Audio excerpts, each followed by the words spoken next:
literal shit. Sorry. There's a lot of literal shit that comes out of my mouth that I cannot control.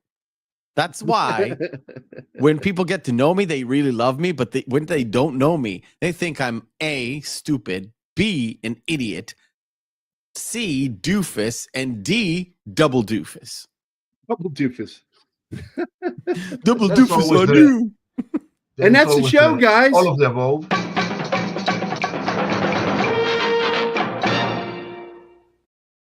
That was a great conversation. You guys missed it.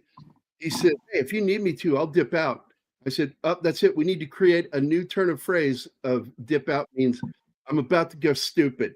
I'm going to dip out. Yeah. Wait, I've incoming. Uh-oh. She went to bed. Oh, she was all dressed up. So all dressed up to go to the ball, and all we did was go to grandma's place. Well, that's still nice. Dress up for grandma. Yeah, it's to make her feel better, and she finally presented the boyfriend to grandma. Well, the other grandma.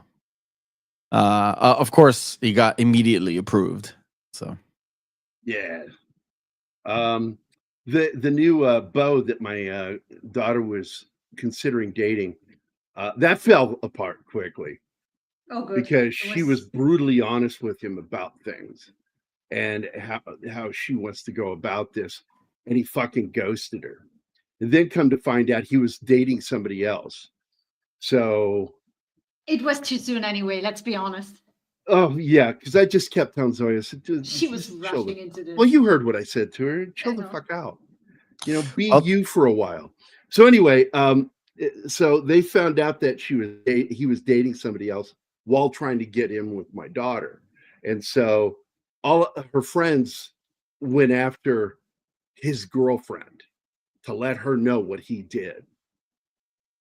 And I'm like, well, that's petty, but yeah, that's right. You're women. So petty comes into play. No, dude, that's code. You know something like that, you let the other girl know. You don't leave her in the dark about shit like that. Regardless, I was in my car today driving back home from grandma, and they let it slip that the boyfriend fears me. And I was like, yes. Good. He should be afraid of you. Good. Like back I did catch him on top of my daughter. They're both 14. Yeah.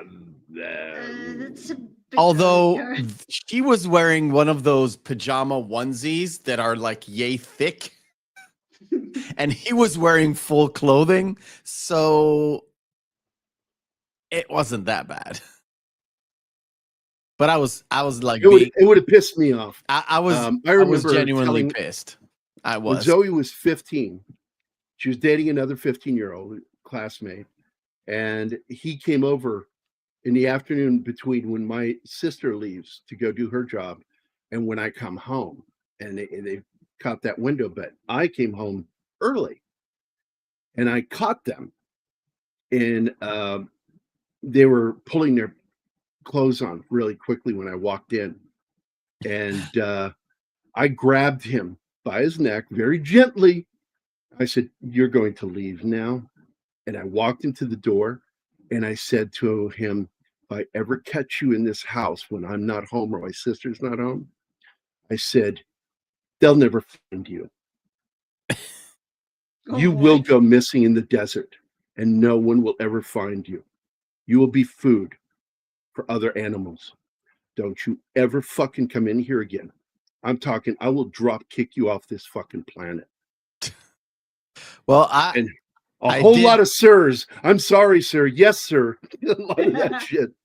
I did a drive by my kids' room, because when both of them are there and the door is shut, you know, I seriously came in with 2 sandwiches in a plate to give them, and I was like, things are awfully quiet in there. And without announcing, I just opened up the door. Is a bad sign. Hi, I made you sandwiches, and he jumped from the bed. They were not doing anything. I know exactly what position they were in. They were side by side looking at a fucking Spotify or YouTube or something. But he fucking jumped, and I was like, "What happened? What are you jumping for?" Oh man, I cannot wait. fucking love that shit. I cannot wait until they're 16, and I'll catch somebody with their pants down. I don't know which one of them, but there will be hell to pay. Wait, there will be hell to pay. We have a super Guys? chat, guys. Yes. Nice. And he's not From wrong. Christian. It's Christian DeLorme showing that he still loves us. He does. He's just He making does. sure I you love keep Chris. your clothes on, Gary. You know, that's the anti-stripper month. Just so you guys know, I love Christian DeLorme. He's just a wonderful dude. So bonjour, everybody. Here's the best thing about dating an Austrian chick.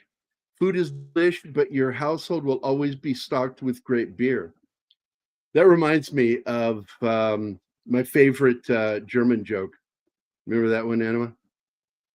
The only one that exists. I think I chose to not It's remember. so fucking funny. And it was the show Suits. It was an outtake, a blooper, where they were kind of fucking around behind the scenes.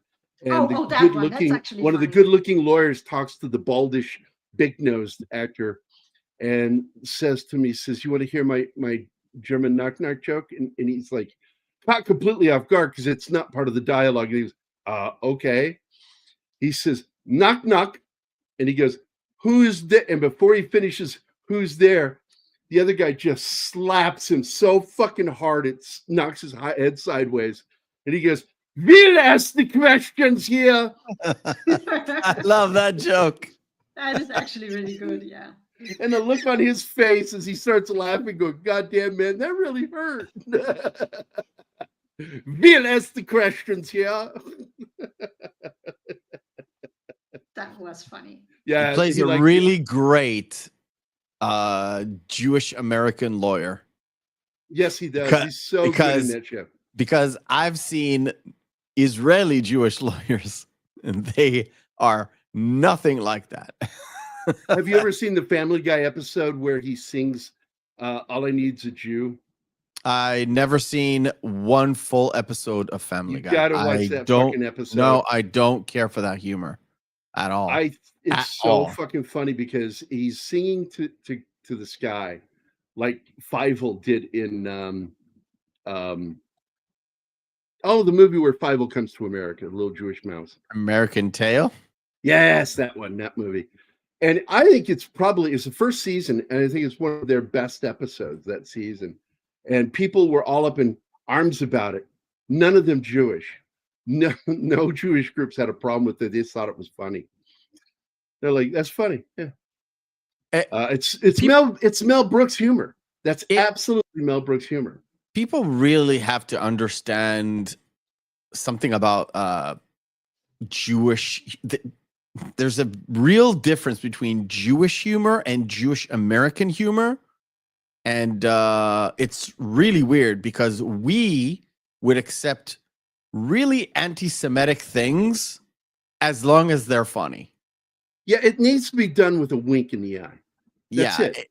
And you don't actually have to physically do it, wink, but that's how it has to be delivered in that style. It's done that way.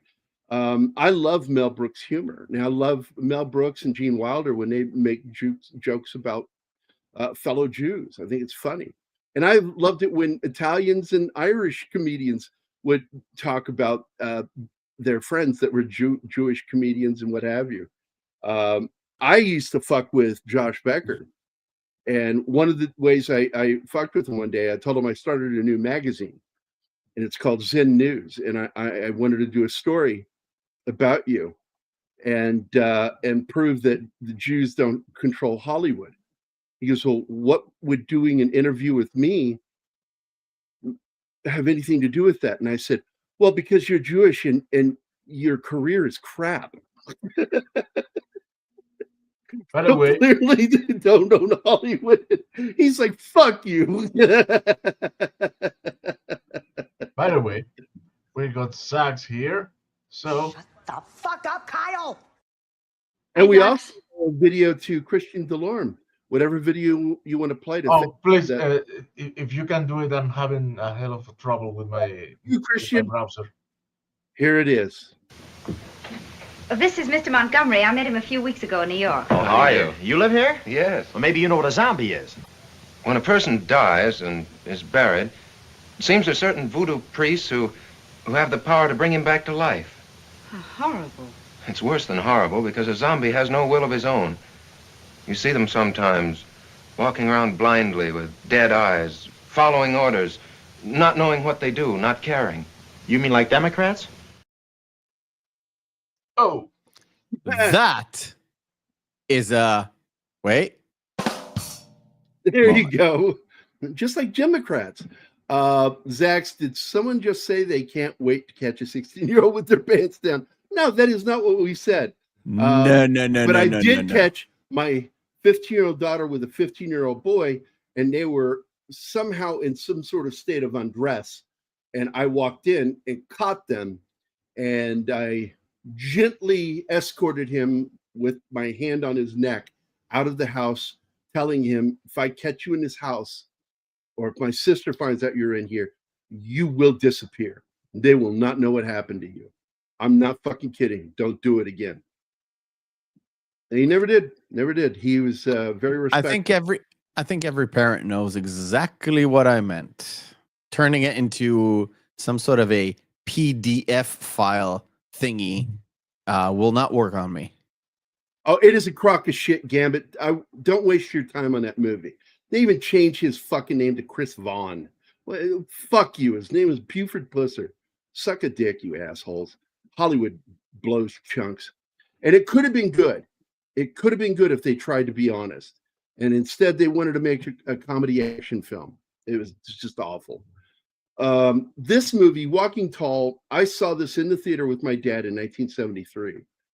We saw it in Alexandria, Virginia, at the movie theater at the mall. And it hit me hard. This movie hit me hard.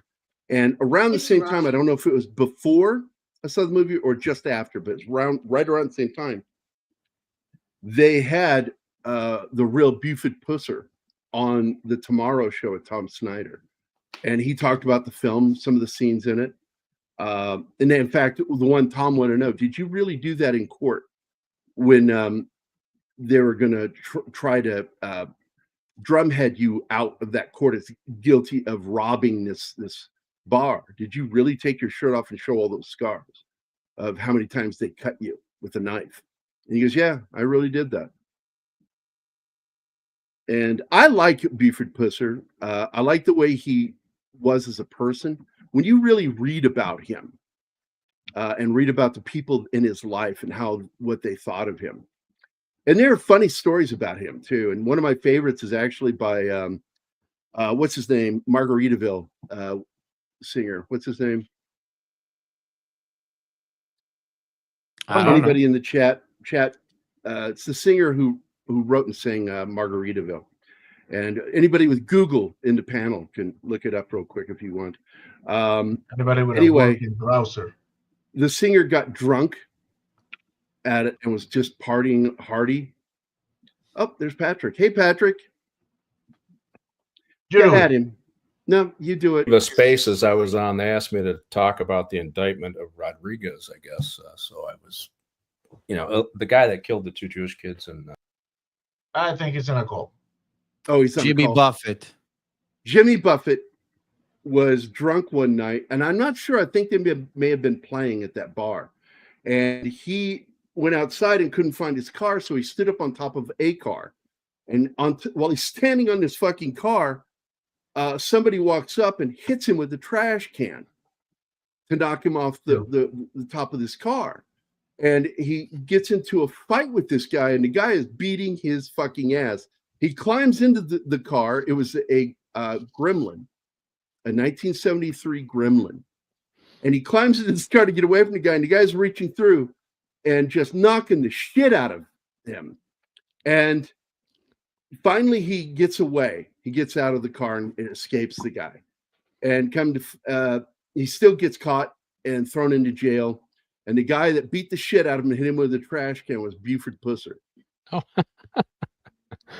Great story. You can find it on YouTube of him talking about getting the shit kicked out of him and arrested by Buford Pusser when he got drunk one night and stood on his car. Pusser was a real dude. And I'm going to go ahead and share this. I actually went on a pilgrimage down there because he was really kind of it's funny I'm saying this, big dude in my life because I really admired Buford Pusser and what he did and what he went up against with this organized crime, what they called the Dixie Mob. Yeah, Dixie Mafia.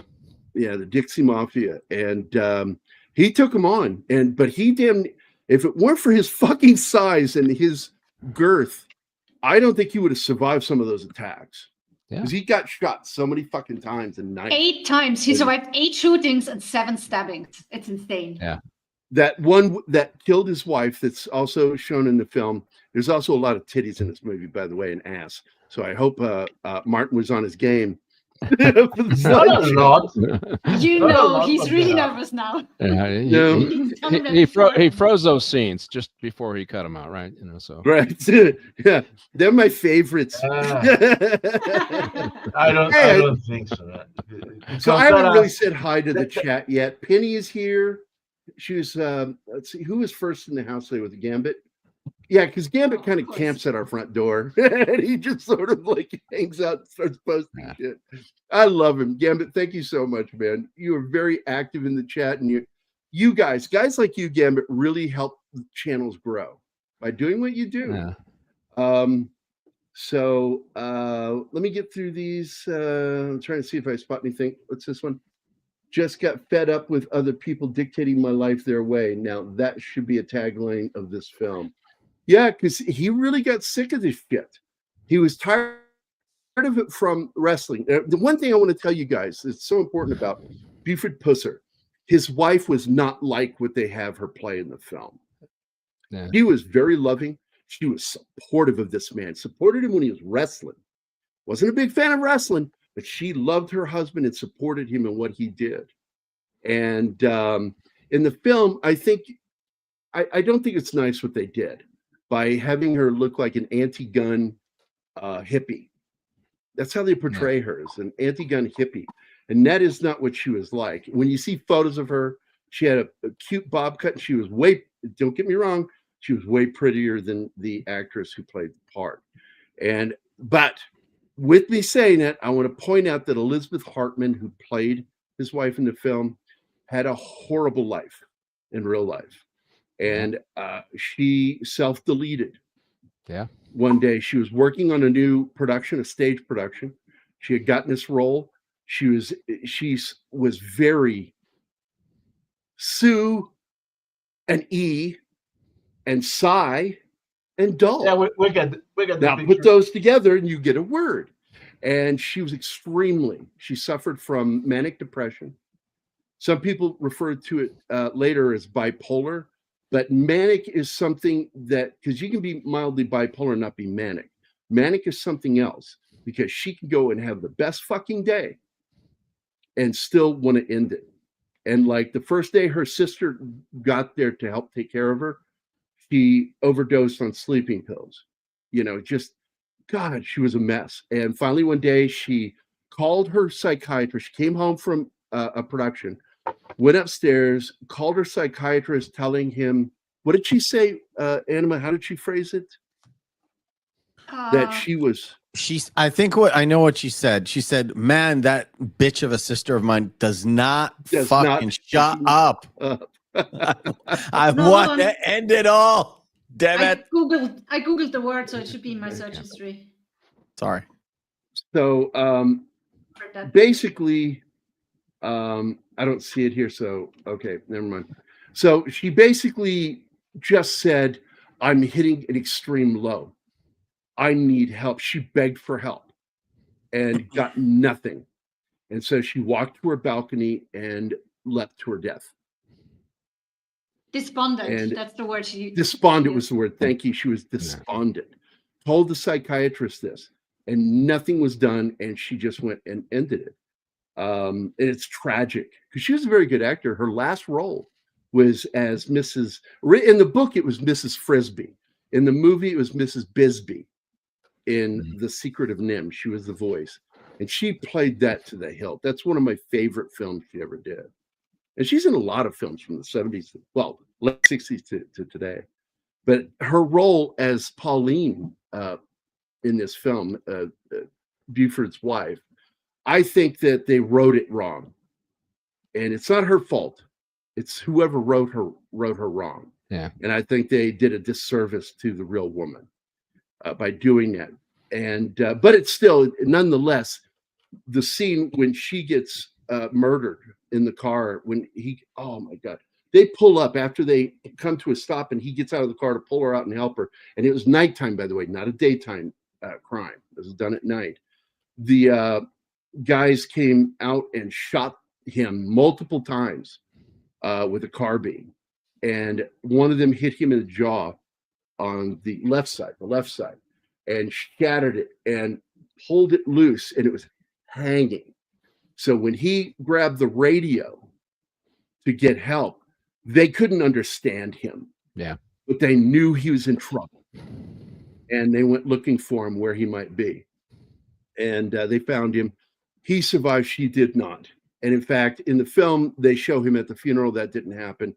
He was in the hospital the whole time recovering. He was so, he was near death, and just sheer will. That guy just refused to die. Yeah, the true story behind it is such an interesting thing too, and I'll get into some of this in my show because I'm going to do the movie here on Tuesday. But you're going to do this film. We're probably not going to do Walking 2 or 3. Yeah, it's just your movie. Do you remember this, Patrick? There's a movie that came out in 1978 with Brian Dennehy as Buford Pusser. I do, but there's also Atkins. There was another guy that played him too. The Swedish guy, and yeah. he does an American accent like spot on. I liked his portrayal, although it was more fiction. A lot of that stuff was fiction. This is the one that's based on true story. This is based on truth, but they did add a lot of fake drama to it. They changed names of characters. Yeah. And before we start this, because I want to show some photos, guys. I have some really cool pictures. The deputy that supported him in this story, this is the real deputy. Okay. His name was Jim Moffat. He survived, and a really good dude. And he served under the previous sheriff and hated his guts. And they show that in this movie. Yeah. This was the black deputy that they kind of screw him up in the film by making it look like he was handed this job because he was a friend, and that's not true. He wanted to be a cop, and he died young though. He died in '68 from cancer, and very young dude. You can see that 1911 to 1968 is when he passed away. So not long after this happened. Yeah. So, and all of this story actually takes place in the 60s, 65 through 67, as I recall. Mm-hmm. And this is one photo you can find of Buford. That shows the scars from being shot in the face. There's another picture of him after it started healing. And by the way, all this shit's happening. Do you know, Patrick, you know how old he was. How old was he when all this shit went down? I would say he was in his 40s. I don't know his exact age. No. But 26. 26 years old 26. when I went in the Army. The year I went in the Army. What the thing about him young is dude. 6'6", 250. That is what he was billed at. He's a big dude. Yep. Big dude. And that's his face. And here's the full shot of him posing in front of a still. That is actually one of the stills that he destroyed.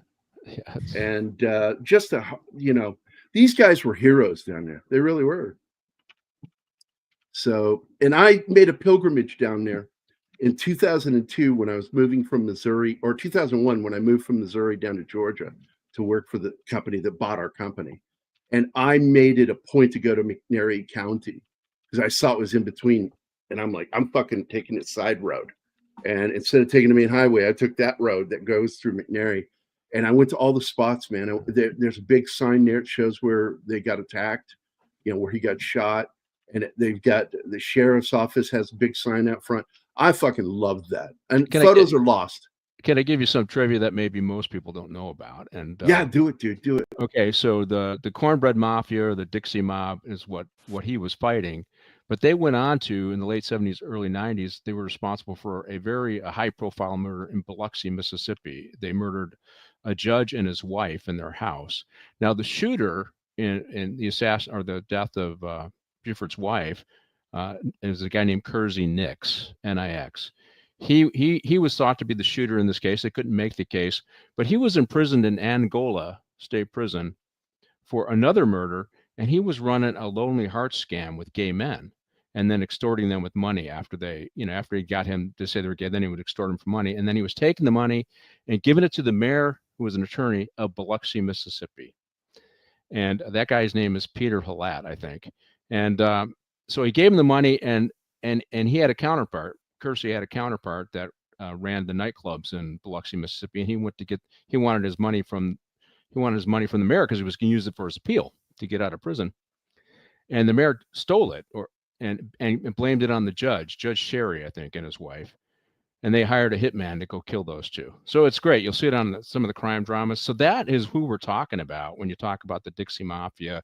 Those are the kind of people we're talking about. When we're not talking about La Cosa Nostra, we're talking about a loose coalition of criminals that operated in the South and worked together when it suited their interests. But that's right. Who they thought was responsible. I don't know if you had all that information or not, but that. No, that's why I wanted you, and I invited, Chris DiPerno. He was wanting to join us too, but he had to run some errands, so he might join us late.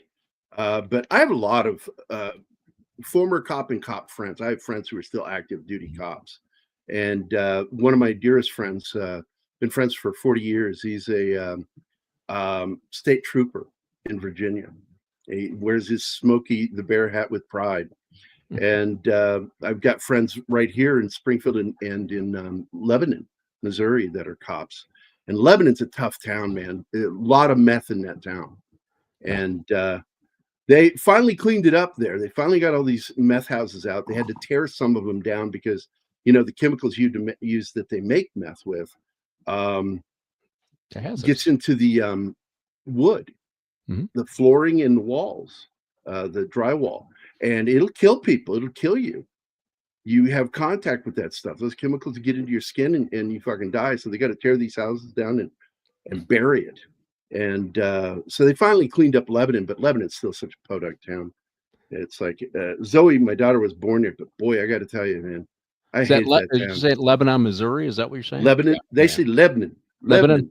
Okay. Lebanon, Missouri. Where are you from? I'm from Lebanon. And we joking because all my friends and I were joking, going, "Oh, y'all are Lebanese from Lebanon." So you're drifting over to my public policy knowledge when I do a show. So I'll give you another tip on methamphetamine. Used to be produced where the precursor was ephedrine, and so they controlled ephedrine, right? And then they started using, I got to use the shorthand name because it's a long name, P2P to make it methamphetamine. The problem with P2P, so we're giving, all right, make sure all the kids at home know this. The problem with P2P in methamphetamine causes psychosis, and it can cause permanent psychosis with long-term usage. When you started using methamphetamine with P2P in it, that's when you started seeing the explosion of the homeless. So people who were functional under meth before, they're getting the new meth and it's causing psychosis and they end up on the streets, and then you have an explosion of homelessness. That's been documented and talked about in public health stuff for a long time, but most people don't know it. So I did my public service for the day. Stay away from meth. It's bad stuff. Yeah, like drugs are bad. Like Mr. Mackey would say on South Park, good, drugs are bad, good. So, and we had a real problem here, and I always worried about my daughter being around that crap. Okay, it's working now. Okay, there we go. Now we're talking. Look how young he is in that. Where is the good one? Where's the good one we had? There it is. There we go. Now we're talking. Now we're cooking with gas.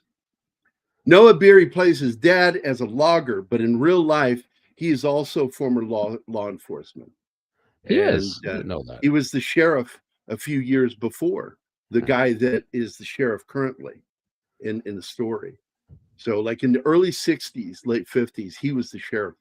Well, he was also chief of police and then later the chief of the sheriff's department. So he absolutely had a police background. They left that out of the story completely. They, their dwelling, the house was not one of those that they make it look like one of those classic farmhouses. They had a single, I recall, a single level home that they lived in, and ranch style house, and very, very country. And I mean, look, man, these are country people, and they're cut differently. And a lot of people don't even know what walking tall means in the story because it has a meaning. Walking tall means with dignity and pride. Yeah, if there's a scene in the movie where he has a confrontation with the sheriff, and he says that to him. I always thought you walk tall, you know. Yeah. And I realized that you're just. I think he said you're kneeling for somebody else or something like. I can't remember the second half of that. You're crawling. You're crawling. Yeah, that's it. Crawling. Yeah. So. It just John Osteen says what I learned today on BCM is say no to meth. There you go. You're welcome. I love you, John. Now, John, by the way, is also one of the followers over on KGRA. So we've gained quite a few viewers from KGRA who have just kept watching our shows. And I deeply appreciate it. They got to keep watching my show, Briefing with the Chief on KGRA. So. And I tell people, I tell like Anima's like, but the Chief's doing this again next week. I said, you don't understand. The Chief goes about this in a much different way than what we do. And it's completely different because she was worried, is there conflict with what? No. And I tell everybody right now, watch the Chief show on Tuesday next week because it's going to be about walking tall again. And he's going to go into a lot of detail about the legal aspects of what was going on. And also, I want to ask about the reality of that scene, confrontation with the judge, the corrupt judge. Yeah, where he grabbed that book. We'll look at tactics, and we'll look at the one that we'll talk about small town policing. That's hard, if it's corrupt, because where do you go, right? And where do you go? You saw that in the movie, right? I mean, the sheriff's department I work for is the largest in the country, so I could transfer away from idiots that I worked with. But how does it was Grady? I think the name of the character was Grady. How does Grady transfer away from that? You can't, right? Remember the sheriff yelling, "Grady, get in the car!" Or otherwise I'll dock you pay. I mean, yeah, how do you get away from that when everybody's corrupt? By the way, this guy right here, I had a friend just like that guy, and you avoid them when you're adults because they will get you in fucking trouble, and that's what happens. Yeah, they go out to this bar, and this is based off of the real Pine Ridge Club. Yeah. And I think they did a fairly good job of recreating these places. And he's got oh my God, that great station wagon. God, those are terrible cars. They get like, I think it's 12 gallons to a mile. Yeah, the shootings in the show are pretty consistent with the real life, what happened in real life. They did do some drama. They made it a daytime when they tried to hit him. And I think that choice was smart because at that time, doing day for night was bad. I don't like it. Anima, you want to trigger somebody? Trigger Anima by I fucking hate day for night during the day and pretend it's night. And she's like, "What is it? I can see the hard shadows. The moon doesn't make the hard shadows." I don't sound like that. Stop it. Yeah, she does. No, I don't. But he goes into this place, and we've all seen dives like this. It's a dive, and it's run by crooked motherfuckers. And I remember one time myself, Patrick, when I was 17. I saw this fucking gangster dude and his co-workers at this pizza place take a guy out in the alley and pistol whip him. And he had a pistol in his hand. And I just stopped, saw that, and went, I saw nothing. And I just kept going. I walked the fuck away really quickly. Like, I do not want to get killed having seen that. Produced on a budget. That's right. $500,000 and $40 million gross. Word of mouth, and having Joe Don Baker and the real Buford Pusser appear on shows to talk, not together. I never saw them together, but they would do the show circuit, and Buford would also go on and talk about it, and they'd show clips. People wanted to see this movie. I think you missed some, but it went by quickly. What? Nothing. YouTube. Nothing. We saw nothing. Are you talking to me? No, there was nothing. No, that was I'm the lady who talking was about wearing. the- She was wearing some very sheer stuff there. Oh, She was- yeah, She because right is now you can wearing see her very- nipples. But you cannot see it. That's his informant. Right Tell there. that to YouTube. She is his Um, CI. Her name in the story, I don't think it's the real name of the woman that helped him, is Luann Paxton in the story, played by Brenda Bennett.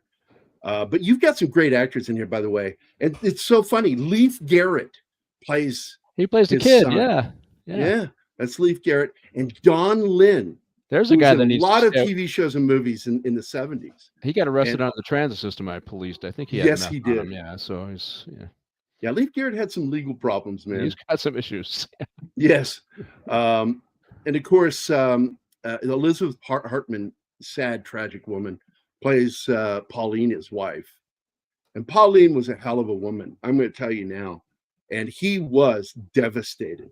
And he avenged himself on the people he felt were guilty. But a lot of people don't know this. 1 year ago, they reopened her murder case. Because Because Nick it's been never considered- got. It's been a cold case Yeah. for years that they did not know who pulled the trigger that killed her. They, And something was said to the Yeah. local what is it? The TBI, Tennessee Bureau of Investigation, and they dug her up with the permission of the uncle to pull her up out of the ground, or her brother. Her brother did, and so she has been exhumed. Shit's happening right now. We don't know what, but I suspect someone, if they survived, is going to be arrested for her murder. Well, Pusser has always been convicted that Nix was behind it, that he planned Yeah. the whole thing. He didn't pull the trigger, Yeah, but he had the ordered that nickname attack. Toe, something Toe. What was his name? Towhead. Towhead. Towhead. Yeah, Robert. Yeah, he was the guy behind it. Yeah, I That's can't what they remember his last believe. name, But So they could never nail I'm him just for telling it. you right now, without a weapon, he just beat It the was a- shit out of these guys. I think But- it was Towhead White. Was it? I can't remember. Yeah, his that's last it. Yeah. Towhead name. White. Towhead White. Yeah. And he is implicated in it, and I hope that it's finally proved that he did this. You have some great fucking actors in this movie, by the way. You got Arch Johnson, which you just saw him, like, he's the one who actually tells the other guy to pull the knife out and cut him up. That's played by Arch Johnson as Bill Jaggers. Let's see, you got Gene LaBelle is one of the bouncers in this fight. But if you don't know that name, I know. go read a book. Yeah, Gene he's LaBelle, interesting. fascinating dude. He's the guy who reportedly beat the shit out of Bruce Lee, and it's not true. It's not what happened. He's He supposed to- told the story. He supposedly choked out Steven Seagal too. Made him shit his pants. Yeah. And he said that. I saw that interview that he shit his pants. Read by Nature's here. Who else is here? I saw someone else pop in. Snorty. Wait, what's more Story is believable? here. What's more believable, that he kicked Bruce Lee's ass, or he made Steven Seagal shit his pants? I'm going for the Steven Seagal. Steven Seagal. Yeah, Steven Steven Seagal. Yeah. Well, he denied the beating Bruce Lee's ass. He says, what I did is I showed him something he didn't know. And they became close friends after that. Yeah. He didn't That's beat his ass. By the way, Gene Evans, great Western actor and war film actor, plays the part of Sheriff Al Thurman in this. And I just forgot his name. He was the hero in The Thing from Another World, is one of the bad guys in this that leaves him on the side of the road. They left him to die. And again, it's sheer will of determination that I think saved him each time, because he refused to let his body die and fought it. And people are like, oh, we want nothing to do. No, we're not stopping for you. So It's so interesting tragic thing- how he died then in the end. So Gene LaBelle also was charged with murder in 1976 and related to a homicide of a private investigator, Robert. Which is, I'm guessing, is what they use Yeah. in that movie by Quentin Tarantino, because he was also Yeah. had an allegation of that. He was But, using muscle every now and then, so it's got to watch. There it him is, hang out. Kenneth Tobey. Kenneth Tubby was a leading man from the late 40s, early 50s. He's the star of The Thing from Another World by Remington Films or Winchester Films. And there she is. She's a great actor. It's so sad, just a tragic life. I think that she was misplayed in this. The impression I get is Gene reined in Bruce a bit, who had a rep for, well, he explained to him, he says, these guys aren't used to your speed. And so he showed him some technique to use on these guys that they're used to. And so he took Gene's suggestions and started using them. And he also respected Gene because Gene was a master of judo. And he could throw the fuck out of a person. And he could also put him in a chokehold. I always laugh, though, because you'll see in movies where someone will say something about judo and then they'll chop somebody. And they even made fun of it with Austin Powers. It's like, judo chop. It's like, there are no chops in judo. They're all grappling and throwing. There's no punches, no kicks. Supposedly, it's supposed to be karate chop. But even karate, you don't chop anybody. Yeah, the interesting thing about LaBelle and Bruce Lee is it's the whole MMA stuff going on, where it was really what martial art is, and grappling, wrestling, has proven to be one of the most important skill sets. And everything I know about Bruce Lee is every time he faced a fighter and he saw techniques that would overcome his stuff, he wanted to learn. Yeah, I think MMA is one of those things where, hey, because when you look at the original MMA stuff, they were karate guys are getting their butts kicked by wrestlers, and yeah, it was. I have read where some of these MMA guys, Patrick, have suggested that Bruce Lee was really one of the first predecessors to what became MMA because of the fact that Jeet Kune Do is mixed martial arts. Yeah, he saw the limitations of what he learned, and he kept learning and evolving. Yeah, so that, and I mean, when you look back at those first MMA fights, I don't know if you'd call them, what do they call them? I forget what they called them at the time. But you had all kinds of different disciplines going in there, and it was wrestlers that were usually coming out on top, or jujitsu, the grappling.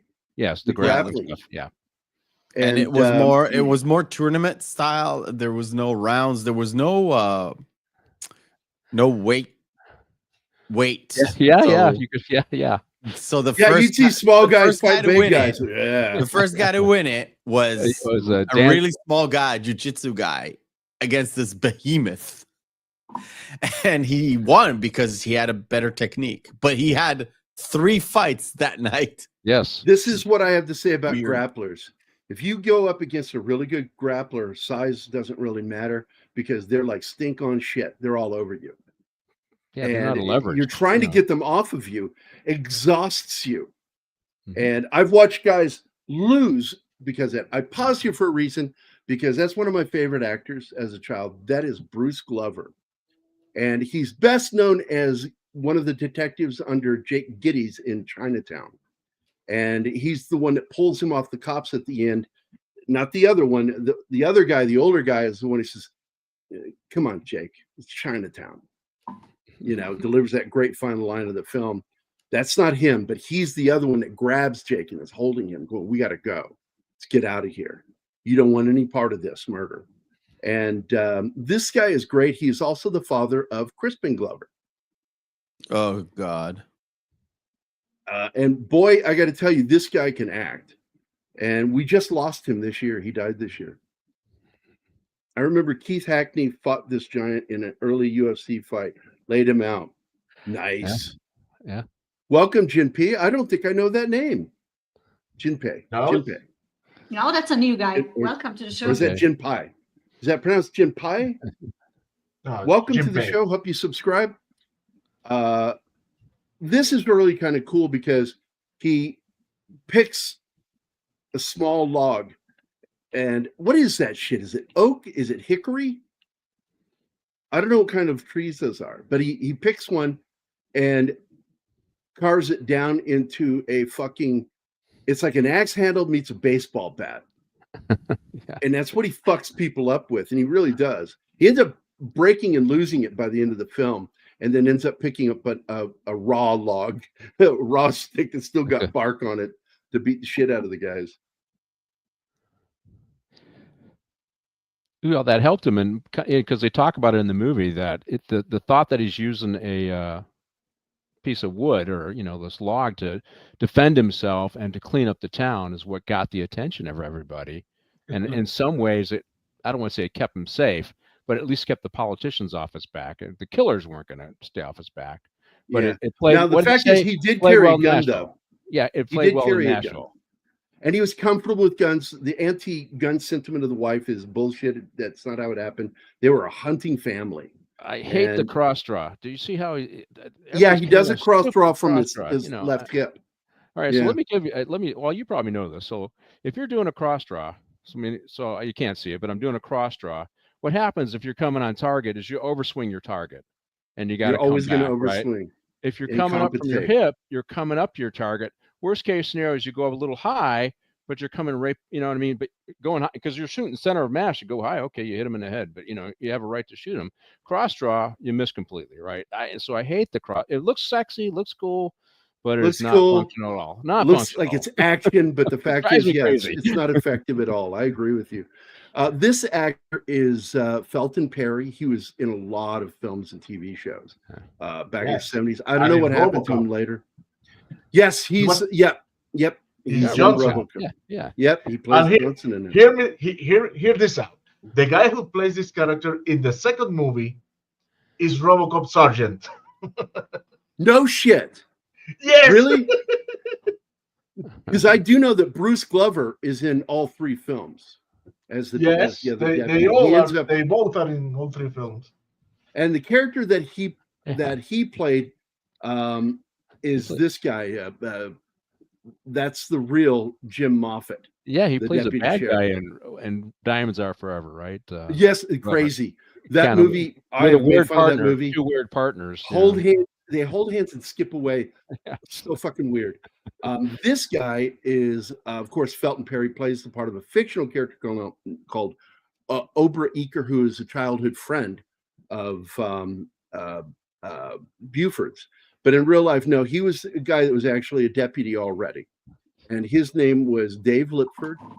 And he survived all this stuff only to die a year after the events of this film from cancer. And he died young. So really, really interesting stuff. And I don't know if you were here, but I showed this picture of Buford. This is him after being shot in the showing the scars. And he went to a, what do they call them? I just forgot the name of it, where they make illegal booze. Still. That's a still behind him that he's about to destroy. I like how blow it up. They just blow it up. I'm like, oh, God, yeah, they blow him up. I'm thinking to myself, oh God, how do they get away with that? But I'm thinking 21st century policing versus. Yeah, it's a way different time. Yeah, and Patrick points it out too. Yes, it's implied that they're a gay couple, not siblings. But this guy was a very good actor, and my favorite scene with him is when he has to go into that bar and with a bunch of cracker fucking rednecks that are fucking racists, and he's like, I don't want to go in that bar alone. And he goes, "You're a deputy, you're armed, you go in there." And then Buford has second thoughts going, I can't believe I just did that. And he gets in the car and drives all the way there, but he doesn't help because he comes walking out. His clothes, his shirt is completely torn. He's bloody, but he's got them all under arrest. So, I got into a fight with a guy in an apartment that had all white motif, domestic, and he managed to kick the door shut and it locked. So it was me and him, and the fight was on. He ripped my badge off, ripped my shirt. I punched him in the face, blood everywhere. I'm covered with blood, not my blood, his blood. And he's covered with blood, but he ripped my shirt. And I wrote on my report, damage to, property, a shirt. Yeah. About 3 months later, he shows up at the station. I happen to be working the desk. He says, I need to talk to Deputy Jordan. So I go out. The judge made him pay for my shirt. He gave me a check for the cost of a shirt. So that's so fucking cool. Yeah, and you see it. Even Purdy is the bad guy in here, where they beat him up, and he actually pays for the deputy. Here's $20 for your shirt. So I thought that scene was funny. Yeah, it's pretty funny. I had a shirt paid for after. Hey, Chris DiPerno is here. Hello, everybody. Hey, Chris. How's everybody today? Just to let you guys know, Both of these gentlemen I met because of Don Ecker through KGRA, and I'm so proud to have them as friends.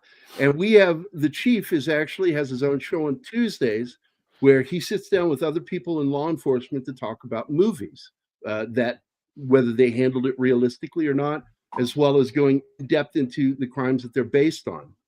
And one of my favorites you did was when you had I just forgot his name from Kevin Full Major Metal Howard. Jacket. Yeah, Kevin Major Howard. Yeah. Oh, that guy is so nice, man. We had him on the show too. He passed just away. such Yeah, a- it's a good guy. We lost him again this year, and just rough. And he was such You a lost him supporter. again? He died He twice. died. No, shut up, Mev. Right. It did sound I'm- weird, Gary. He's right. I'm Father only. Weems is not happy with that. Okay. He's so, giving you the stink eye. right. I cannot stand Father O'Malley, so I'm gonna dip out Are you and gonna let you get stupid now? let you boys and girls have some fun with this movie. And All right, go get some I won't sleep, be in buddy. the way because it's a big company, and if I go stupid again, then it will just super derail the show. And I know you want to talk about the movie, so bye everyone. Have a good See you, buddy. weekend. We love you, man. And are you doing a weekend show? Yes. Yes. All right, I'm gonna Tomorrow? raid you Yeah. once I'm done. Right? All right. See ya. Stop in and say goodnight before you go too tomorrow. See ya, man. I'll try. Okay. I See have you the later, link. buddy. Get some I have rest. the link. I will try. See ya. Okay. So Right. this is a scene where he comes in with his club to get payback, for getting Yep. carved up, and He he does beats the get- shit out of these guys. Yeah, he would be in federal prison these days, but it's a little more acceptable back in the '60s, I think. And Well, Yeah, he in a does learn how lawless to society. properly arrest people. He learns the hard way how you arrest Yeah. people and how you don't. yeah, well, one of Because the he the, blows the interesting things about the firsthand. movie, and most people, I'll probably when I do the movie, will, there are so many rules and laws that you can use to screw over bars and restaurants, and I know yeah. I was asked to do some, I was in charge of the Sunset Strip as a detective, and I was asked to go into different clubs, and some of them were thought to be connected, right? So you go in and see who's who in the zoo, see if anybody connected is around. But there's permits for dancing, there's permits for what alcohol then you can inspect the alcohol. There's all these different things you can do to make their life miserable, and they end up portraying that later on, where he just makes their life miserable, which is Yeah, he says, open Cool. up your liquor yeah, closet. yeah. Let's go see what you're allowed to have and compared to what you do have. And he becomes arch enemy to the lady that owns that club. Yeah. And she tries later to murder him. I don't remember her name because she has a crazy fucking name. And she's the one that's dating that toe guy. Towhead, yeah. Louise She Hadcock, what's she her name? killed her Louise? husband. She killed her husband, who was the original owner of the bar, and she got off from because there was proof that he'd been beating the shit out of her. She had cuts and bruises from a fight that he beat the shit out of her, and she shot him in what she called self-defense. But there are those who say, she wanted the bar. And there's the girl. She was in a lot of TVs and movies as a kid. Yeah, you got to remember back in those times, Jerry, they didn't have much as forensic science to go with, and so a lot of times it was he said, she said, and the person that was still living, they had to go with their testimony. I mean, there was nothing else to prove either way. So, if you say, "Hey, my husband was attacking me and I shot him dead," and there was a knife in his hand, down south, they weren't going to be looking for fingerprints. Not back in those days. Yep. And the lady that owned this club planned to, she tried to kill him. Damn near succeeded because she hit a gun. And when he came in, she fired a shot that missed him. It zipped past his head, hitting a window. They show the door. Actually, it was a window behind him. Mm-hmm. And she went to fire a second time and had a misfire. It just didn't fire. It clicked. And that gave Pusser the ability to defend himself. Bad shooting and a misfire saved his life. Yeah. And he nailed her. And like the film, he shot her right in the head. And that was fucking awesome. There's that crooked judge. The court scene's funny because all those guys come in all with their casts and body casts and all that. Body cast. It's a pretty funny scene, So yeah, the one guy has a body cast and his arms are held up by rods. It's so fucking funny. Oh, we lost Martin. He'll be back in a second with his film strip. Chris, did you get a chance to take a look at the film, or maybe? I've seen the film several times. I've seen the old film and the new film. What do you think of that old law style of, this is before. It's called street justice. Yeah, and it's a cop doing street justice. Yeah, in the 60s, you were working in the 60s, right, Chris? You were working in the 60s. No, he's a Marine. Pretty close. I was in the let's say the late 70s. I started. Okay. They still had street justice then. And I cannot have Chris on the show and not ask this question. I hope you brought a snack of crayons with you. I did. All Marines chomp on crayons. And so I think that's the only reason you invited me on the show. Just so you can ask me that question. But down south, when I was early in my career, I was sent to a school down south. And as we were driving down there, they still had chain gangs. Yeah. And I'm literally watching this group of convicts with those weed cutters. I remember going down there seeing that too, dude. What's that? I remember as a kid seeing that shit too on the side of the road. And so I'm like, wow, because you would never see it up in New York. But I mean, down there. But, meeting police officers from all over, their style of justice was just different. They handled things out of the court. They handled things, different ways, domestics and stuff that we would do in a larger city, like where the chief came from. You wouldn't think of doing some of the stuff that they did down there. I mean, Cali? No. Yeah. No. Maybe in the 1800s you get away with that shit, not after. Well, I mean, you would go to a bar fight and, drop a couple of people to stop the fight, drag them out the door, and they never see handcuffs. Say, you go home, and that's the end of it. Well, that's just it. You'll see situations, because I don't know if both of you do this, but I watch Donut Operator religiously. He's like one of my favorite channels. I laugh so hard at the shit he says. Former special forces, retired law enforcement officer, and he just digs in his boots on these. Sometimes it'll be body cam, sometimes it'll be footage somebody shot, or dash cam. But that dude breaks these things down, and he just broke one down this last week, where it was in a Walmart, and these two black women got the shit knocked out of them by these cops, and because they just wanted to fight. And he says, and here's the irony of this story: if they had just gone outside with these cops, the cops would have let him go. Yeah, they wouldn't have arrested him. They just wanted to get him out of the store. Now you go and just go live your life, and just don't come back and do that. And they'll let him go. But no, they got to make it a politics and touching me. Don't touch me, motherfucker. It's like, it's my job to touch you. Sorry, it's part of my job. Imagining Officer DePerno training in Hazard County trying to catch those Duke boys. I caught my share of Duke boys in the early 70s. And in the middle 80s, I had to learn what it's all about again. But I was a deputy sheriff. I first started my career as a road deputy sheriff. So some of that stuff still. And when I first started, the sheriff hired who he wanted. There was no civil service. Right. So I got a call. The sheriff. Well, that's how it was when I was in Stafford County, Virginia. Yeah. The sheriff hired all of them. They didn't do any of this.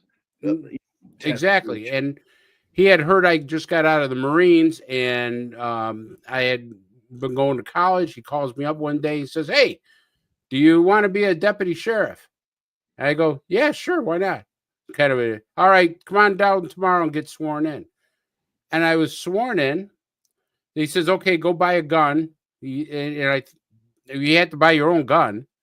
So he said, "You got to have a 4-inch barrel and it's got to be anywhere between a 38, and it can't be any larger than a 44 Magnum or some stuff like that. Couldn't be an automatic.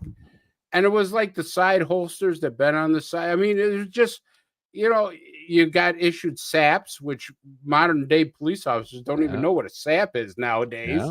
Yeah. You carried a claw. I remember when the PR 24s came into existence. Oh yeah, that was like a big thing. They're great, and they're based off the Tongfa, which is it was how they used to beat rice in the Orient. Yeah, but it's a weapon. Old town sheriffs didn't want that crap. If you couldn't knock the guy out with a piece of hickory, that was their thing. Yeah, Chris, you can't have a knock him out with a piece of hickory. What good are you? And that's the way it was as a deputy. You were chief. You know this too. In the early days, it was like one ranger, one town. One town, one ranger. You had no backup at midnight. What as we say it? One riot, one ranger. That's one riot, one ranger. That's it. By the way, this is the scene where Buford Pusser goes around because his friends have suggested that he run against this sheriff. And they said people don't like him. You could win. So he goes into this black club run by it's segregated bar, and goes in there, puts it up there, and he gets some dirty looks from the owner. And then the sheriff pops in there and starts tearing his posters down and putting his own posters up. Okay. And this is the scene where he confronts him and he says, I used to think you walk tall, but you're just crawling for these people. And he gets angry, tries to mock him, but fucking Buford kicks his ass in the election because he's a decent human being. Well, in the movie, they show him and a Marine, by the way, getting killed. He died. Show him getting killed in a car accident, which I thought I didn't look it up, but I thought, okay, this probably didn't happen. Oh, that's right. No, that happened. That happened. Where he was chasing. So he got it by default. Yeah, he ended up in the position by default. Well, the guy probably died, but I'm thinking he chased him down like that. I don't know. That part, I think it was fictionalized according to what I have read. The guy, the sheriff, yes, he died on a car accident, but he wasn't harassing Buford. Buford didn't have anything to do with it, or he wasn't involved, So which is perfect. I mean, the sheriff of LA County a couple sheriffs ago, he was running against Sheriff Block, great guy, great old guy. Block died in office, and the guy he was already in the runoff with the sheriff, and so he became the sheriff, just like that. So it does happen like that. I've seen it too.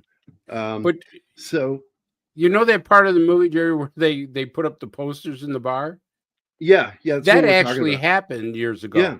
Yeah. I was given a box when I was and I didn't know this. I was on the road, had my own squad car and everything. And the sergeant comes out with a big box and he starts handing out these calendars of Bob Howard. The sheriff at the time was Bob Howard. He says, all right, you're on the west side, go all the bars, places, start giving out calendars. Yeah. And we were literally stopping at places giving Sheriff Howard calendars out to everybody. I mean, some of the stuff that you see in that movie just brings back memories of what it was like when I was a deputy and stuff, because they literally believed in all that stuff. There was no resisting arrest back then. That was pretty rare for somebody to get arrested for resisting arrest. Yeah.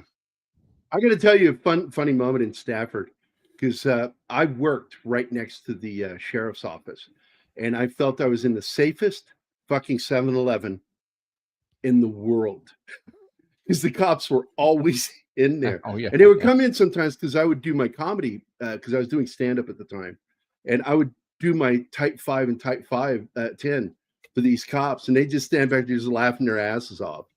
And so it's like just one of the best jobs I ever had. I became friends with so many deputies because of 7-Eleven. And I got pulled over by one of those deputies one day because I was late getting my buddy Matt McGuire. He's with the band Guar, the rock band Guar, and he needed to get home, and I'm hauling ass to get him home on time, and I sped in a subdivision, and there was this deputy parked there, and he pulled me over.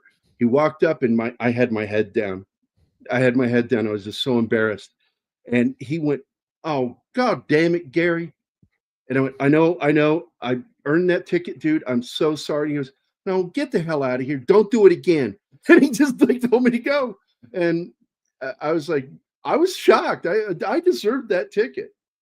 So I can actually say I've driven since 1980. I've been driving since 1980, and I've never had a ticket. Moving violation. I should have a couple times, but still didn't. Yeah. This is what's going on here? I forgot. This is small town. What's the scene? Yeah, what he says about Missouri towns, that's absolutely true. Yeah, most powerful official. Yeah. Here's when they try to force the There she deputy. is. That's the woman right there that tries to murder him later, that killed her husband. So, my understanding of the Dixie Mafia, that it was a very loose organization. They weren't like the Italian mafia. They weren't the actual mafia. Yeah, they were a little different. Right. But they did put out hits on people. Oh yeah, they were into contract killing. They were doing burglaries and stuff like that at first, and then they got into contract killing, where they found that more plentiful as far as money wise goes. Yeah, just get somebody for money. And by the way, that's Kenneth Tobey on the right there from the movie The Thing from Another World. I love that guy as an actor. Yeah, I can't remember what city or where it was, but there was a thing called Murder Incorporated, Chief. Wasn't there a police department that was doing it? Oh no, Murder Incorporated was New York, but I mean that was the Lewis Lefty Bulkholder. So that was okay. That was the Cosa Nostra. That was the 20s, 30s, and into the 40s, I think. Yeah, that's actual mob related stuff. Yeah, but they had a couple of guys they called the Mafia cops that were doing some of that, and that was they were two New York coppers. I can see their faces now. But yeah, they took them 20 years to finally get those guys, but they were setting up guys, picking people up and giving them to the mob to kill and all kinds of stuff. They were actually working organized crime. It's a crazy thing about it. But was there also a group in New Orleans? I think was New Orleans. Yeah, well, you know what? That was I can see Davis was the name of the officer. Yeah, they had a group of cops that were involved in corruption that they didn't do murder for hires, but they were doing murders to protect. Well, that's their participation in the drug stuff. Yeah. Outside of early Len Davis was the name of the New Orleans guy. Len Davis. Outside of law enforcement in Los Angeles in the early days and New York, we never saw such a corrupt law enforcement group than what we saw pre-Katrina. And I tell people all the time, it took Katrina to clean up law enforcement in Louisiana. And because so many people fled and left that were crooked cops. And so they had to start from the ground up. Yeah, I think they still got a lot of work to do. Oh, they do. They got political corruption there out the ass. Yeah, it's one of the worst states I've ever seen. But it's always kind of been that way because that's what's his name? The big fat guy they made the movie about. Something Strong or something. He was a New Orleans crooked politician. And Huey Long, that's it. Huey Long. Huey Long was just a huge, I mean, he's huge. He's a big dude, but he was a huge criminal. And what we have to talk about in terms of corruption in the South is these guys did not make a lot of money. No, some of these guys probably made a little bit more than minimum wage back then. They did not make a lot of money, and which is one of the reasons why they get corrupt, right? And and some of these, I mean, when you look at the office of the sheriff, they had other avenues where they could make money on the side when they were the sheriff, right? But a lot of the officers themselves, that's why it's so easy to corrupt them, right? Because you're not making any money as a cop, and they're not. A lot of times, they're not getting respect from a lot of the people in the town. No, because if you're corrupt, then if you're part of the game, if you're protecting dope dealers, you don't get the respect, right? So why do I give respect to somebody who's part of the game, right? And so I mean, even in some of the, like I was driving through Utah and I talked to a copper there and he had to work two police jobs just to make it work. Some places don't make anything. Here in LA, I mean, I won't tell you guys what I make. Did very well as a chief, but they make good salaries out here. And I think even New York State and the big cities in New York, they Did it pay for pec implants? Because I heard a lot of guys want those pec implants. No, I got my own pecs going there, you know. So I got my own. Well, I know you're a very healthy dude. You're very athletic, and I love that. 1978, I started at $9,000. $9,000, and you know, by time rent, food, and everything, $9,000 a year doesn't go far. No, that's like making 18,000 a year today, and that's not very much. Right. That's considered, if it's under 20, that's poverty. Well, and then when I went to the city, I mean, then it just went from night and day. From 9,000, I went to almost 18,000, right. You know, between 16,000, 18,000, and then you could have a family. But yeah, a lot of the guys were working at bars as bouncers. Yeah. I mean, a lot of the deputies were like being, you know, back then there was the discotheques, and they would hire off-duty deputies to come in and throw out the riffraff, or if there was fights, break them up and stuff. It's a whole different ball game than what it is now. I mean, you know, back then you had to have a part-time job, or you had to do something to make ends meet. It's just like teachers. You know, back in the 70s and 80s, teachers would teach and then they'd go do another job at night to pay the bills because teaching didn't pay enough. It's just, I want to point something out, by the way. Gambit threw something up here, and it's true about the fact that actually Chris Nyby, mentioned here in this comment, was the original director, and he's the one who gets credited for directing The Thing from Another World, but he didn't. He got fired. And this is what happened. You'll like this one. This is funny. Howard Hawks walks in with Lasker, the other producer, and they have the script in their hand, and he fingers the script to the middle and tears half the script out and throws it in the trash. He goes, "That's our movie." From there to there, that's it. That's all we're making. We're going to turn this into a movie. And it took them a day or two to figure out the plot points that they needed to make what they had work. And so in reality, you only got half the screenplay for The Thing from Another World. And Nyby got fired because he didn't want to do what Hawks wanted to do. So Hawks fired him. And so he closet directed the rest of the film himself, took no credit for it, because his company owned it. It was Winchester Films, owned by what's his name, Howard Hawks, and he made really it's the first UFO movie ever made, the first alien invasion film, The Thing from Another World, and it broke records. It ended with a great line. Do you remember what it was, Chris? No, I remember the movie. Watch the skies. Watch the skies. Is the last line in that movie. Watch the skies. Great fucking line. I just want to bring out one thing about this movie with Sheriff Pusser, Walking Tall, which really makes of actual thing that happened to me was, so after I became a deputy, I had to go to this dinner. The sheriff ordered me to go to this dinner.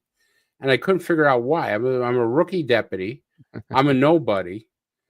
And I go to this dinner. It's like a Kiwanis dinner. The sheriff is talking. And he goes, and this is where how so much people don't understand how law enforcement has changed. So the sheriff goes, "I'm proud to announce I hired another minority for my department." Because he only had one African-American on there. His name was Sergeant Bibby. He was a great guy. But he goes, "I hired an Italian." Now, he thought an Italian was a minority. And I'm like, "Chris, stand up." And I'm standing up there and I'm going, well, okay, what can I do with this now that I'm a minority with this department? But that was the old style thinking of 1978 sheriffs, even in New York. This was in Tompkins County. I mean, he was good to us, but there was certain things you had to do. Like, for instance, on a certain day in the summer, everybody disappeared, and I couldn't figure out why. They avoided the sheriff and undersheriff. Well, come to find out, on this certain day was bail hailing day, and the sheriff owned this large farm. And if he could find some of the deputies, say, "Hey, Chris, I want you at my house at 10 o'clock tomorrow. I want you over here, you. And we were bailing hay. I mean, we're literally, I've never been on a farm before because I was a city boy. And here I am bailing the sheriff's hay. I'm like, what the hell? Yeah. Crazy, dude. I'm sorry. I was responding to Gambit because he brought up The Thing. It's based on the book Who Goes There, which is an amazing novella. I've got 4 copies of that book, so I know I never lose it. So I can always open it up if I need to reference it, because I'm a big fan of The Thing, 1982. A far closer adaptation to the book than the original Thing from Another World. But here we go in this bar. There she is, sitting in her seat. That was always her seat at the end of the bar. So, and that's where she's sitting when he comes in and she tries to shoot him. And they don't hide it, man. In this movie, they show him hit her in the forehead first, and then right here on the inside of the eye. And I'm not sure how the fuck they did that, 1973. But it was fucking cool because her Shock, face jerks and then she falls back. And I'm like, crap, that was good for 1973. This movie's really gory in its own way. Oh, yeah, there's a ton of blood in this. I couldn't believe what they pulled off with only 500,000. Movies were anywhere between 1 to 2 million at that time. Movies like this. They shot this for $500,000 and made 40 million domestic. Well, but what probably helped with the promotion was that Pusser had agreed to play himself in the sequel. Only he died before that happened. Yep. In a car crash. In fact, he died not long after this movie came out. He died in 1974. And there's still theories out there that think that he did not die because he was drunk in a single vehicle accident. And it's like, because he still had contracts out on him. And so, I'm not sure if I believe that he was or not, but I do allow the potential that he was murdered. And he wasn't wearing his seatbelt, and that's weird as a law enforcement person. And he was always a seatbelt guy. And he apparently was drunk. That's what people on scene. Well, he was at the carnival. Yeah, he was at the carnival with his daughter. And here's another actor you see in a lot of movies right here, the guy with the red shirt. And he's the one that's racist and talking shit to him and fighting him. And then later does something so shocking after, they're charged, but they're allowed to go, but they have to pay a fine. He pays money to replace his shirt, gives it to him. He says, it's the least I can do. I am so sorry. And he says, I was drunk and I'm ashamed. And it just, whoa, that moment blew my mind in this movie. So, Chris, I told a story before you came on where I got in a knockdown, drag-out fight with a guy. He ripped my shirt, bled all over my shirt, and I wrote damage to county property on the what they call the C line for the SHAD 49 for the sheriff's report. Because it is. And it went to the judge, and he pled guilty, and the judge made him come and pay for a new shirt. He walks in the station one day, and I just happened to work in the desk, and he asked for Deputy Jordan. I walk out there, and he goes, well, I was ordered to give you an apology and buy you a new shirt. Here's your check. And that was his fine and stuff. Well, I think he got fined as well. That was a separate thing, but it was first time. At least I got a new shirt out of it, right? So, but it was I kind of felt that's how I saw the scene. I go, oh, okay, my shirt wasn't that bad, and I wasn't bloody. Well, I was only bloody with his blood, but But yeah, so it was funny. That guy, anyway, I broke that guy's nose and one of his cheekbones in the fight, and he gets outside and he's pretending to the firefighters that he's having a seizure, and one of the firefighters says he's not having a seizure. Watch this, and he just rubbed his sternum. He goes, look, he's reacting. He's not having any seizure. So there are two ways of checking people, and sternal rub is one. The next one is if you have access to their foot, you take your knuckle and run it up the arch of the foot. And if they react to that, like jerk, it's like, yeah, I'm sorry. No, you're not having a seizure. You're not unconscious. Fuck off. And the sternal rub is done the same way. You do it with the knuckle and you dig right here into the sternum and you push in and up. We used to do that because you got to do it. Like when you get I was a paramedic up in Seattle. Mm. And if you get an unconscious unresponsive, one of the first things you do is do a quick sternal rub. And then you got one hand on the pulse because you got it right here on the carotid, and you've got your knuckle in the sternum, and you do that, and it's like, yeah, they're fucking unconscious. They are out like a light, and fun stuff. I stopped here because this is you, Patrick. That's you. That's my ripped shirt. No, it wasn't quite that ripped, but he ripped my badge off my shirt too, which was kind of pissed. The tough thing is, he pulled. Did you get your badge back? I got my. Oh yeah, I got my badge back. They finally. It was like I said. He kicked the door shut and locked, so my partners couldn't get in, and it's just a one-on-one fight for about 5 minutes before I managed to get a hold of him. They just had another one on Donut Operator, and go check this one out. Guy gets arrested. He's brought in question, but they think he's being docile, even though he's saying some weird shit. And he unhandcuffs him when he sits down. Huge mistake. He's alone in this office now with this guy.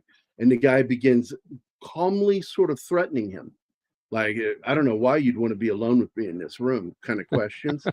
And then the guy attacks him. And the cop, even though part of this fight is caught on camera, the camera shuts off because it's so violent. It actually shuts the camera off. Right. And he ends up getting a knife and stabs this guy to death to save himself because he's trying to get his gun. Oh, yeah. And he's just trying to keep his arm away from the gun. He grabs a weapon, and it's a knife, and he just farts, fucking stabbing. He farts. And then stabs him. You could never go back in the lockup with your gun at any facility we're in. And you look at some. Well, you're not supposed to have a weapon on you. When I was wanting to be a cop, what we were taught was that you have to turn in your weapon anytime you're going to question somebody. Yeah, you go into what's called a clean room. Yeah, interview rooms and everything for us were behind the lockup, so you go there. And that's where the rooms. You can't have a weapon eventually. Yeah, so you store your weapon, and but yeah, you look at some of these agencies, and they don't follow those practices because that whole booking process is, as Chris can probably attest to, they're still angry they're arrested, right? And that it's still a volatile situation. Most 99% of the time they go along with, but every now and then you're going to get that guy that is thinking, I got nothing to lose, and the fight's on, right? So by having the gun on you, you're introducing a gun to a very dangerous situation. Now, here's where you're talking about where the judge, he reads the book. And this was one of the things the power of an old. He says, I'm going to read it overnight. And by the next day, he fucks with them. He says, here's the rules. I pick your office. And he puts them in the fucking bathroom right next to the urinals in the junk toilet. I don't know. Got your pick of seats. I don't know if that was a dramatization, but I wouldn't be surprised if the code for that county gave the sheriff the authority to, designate who gets what space in the courthouse. I would not be surprised on that. So I think that's a great. Whether it's true or not, it's one of my favorite scenes in the film. Putting him in the shitter. Back then, judges really respected the police. I mean, I remember the first time it was shot at. I had arrested the guy, and there was some injuries to him, and the guy wanted to sue me. Now, I was like, holy cow, I'm pretty well new, and I'm being sued for excessive force, and this was back in the 70s. So, back then, the guy was hurt. There's no question, but he tried shooting me. So I get this, and the judge just goes, Chris, don't worry about it. Dismissed. It's just, back then they go, this is ridiculous. He's chewing out the lawyer for even bringing this lawsuit against him and stuff. But that's, when you see stuff like that, it reminds, years ago. That's until we started getting those blue courts, man. And stuff. It was like, hey, judges used common sense. They weren't weaponized in some respects. Which they are now. We have way too many of them that are there as a weapon to do destruction to the actual Constitution. And I want to point out, this is the scene where he confronts the deputies in a very nice way. He's talking with them, but he's not going to allow corruption. You cannot take money. If you're taking money from these people, you need to leave. But he ends up with one cop that is crooked, and he's the one feeding information to any of his operations to go get these stills.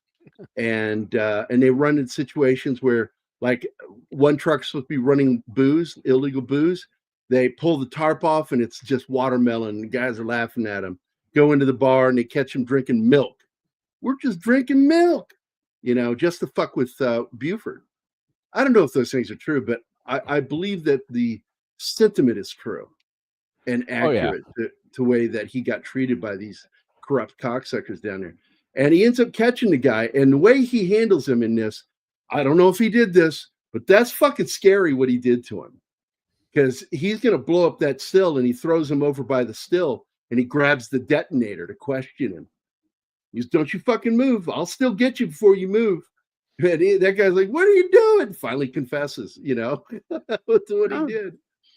Chief, do you remember, Chief, years ago, the cops used certain tactics to get what they wanted. One of the things that we don't have nowadays, you wouldn't even think of it, but was the fleeing felon law. Like if somebody was a criminal, and even if they weren't shooting at you, if you believe they committed a felony, you could put one in their back, and it would be perfectly justified, years ago. I mean, I had a sergeant, guy running into the woods. My sergeant just started loading a couple rounds after him. He's so pissed because he missed. He took his 38 out, boom, boom, and next thing you know, the guy's like, "Holy crap!" I think it was if you felt they were a greater fear to the public, yes, and and I'll give you an extreme example. So if Richard Ramirez, the Night Stalker, and they knew who he was, everybody knew who he was. His picture was all over the news, and you're chasing him, and he's getting away from you. If you cap a couple rounds at him, he's already good. He did this murder. He did this murder. I don't think anybody loses sleep over that. But it's the whole thing about the shootings now. I think it's so there's so much dynamics involved in police shootings that are and they're not exact. They're never. You can't. There's so many gray areas on it, and to understand. And I guess I got to say this because it's like I posted a video on X the other day, and it was a guy. He was turned sideways towards the cop, taking a shot at him, running away. So kind of like this, and cops are on both sides of him. And as he's running away, he's still shooting, but his backs are to the cops, and he's still shooting at him.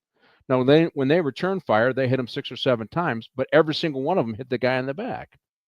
Now, fortunately, there were body cameras to show exactly what happened, but that is a typical example.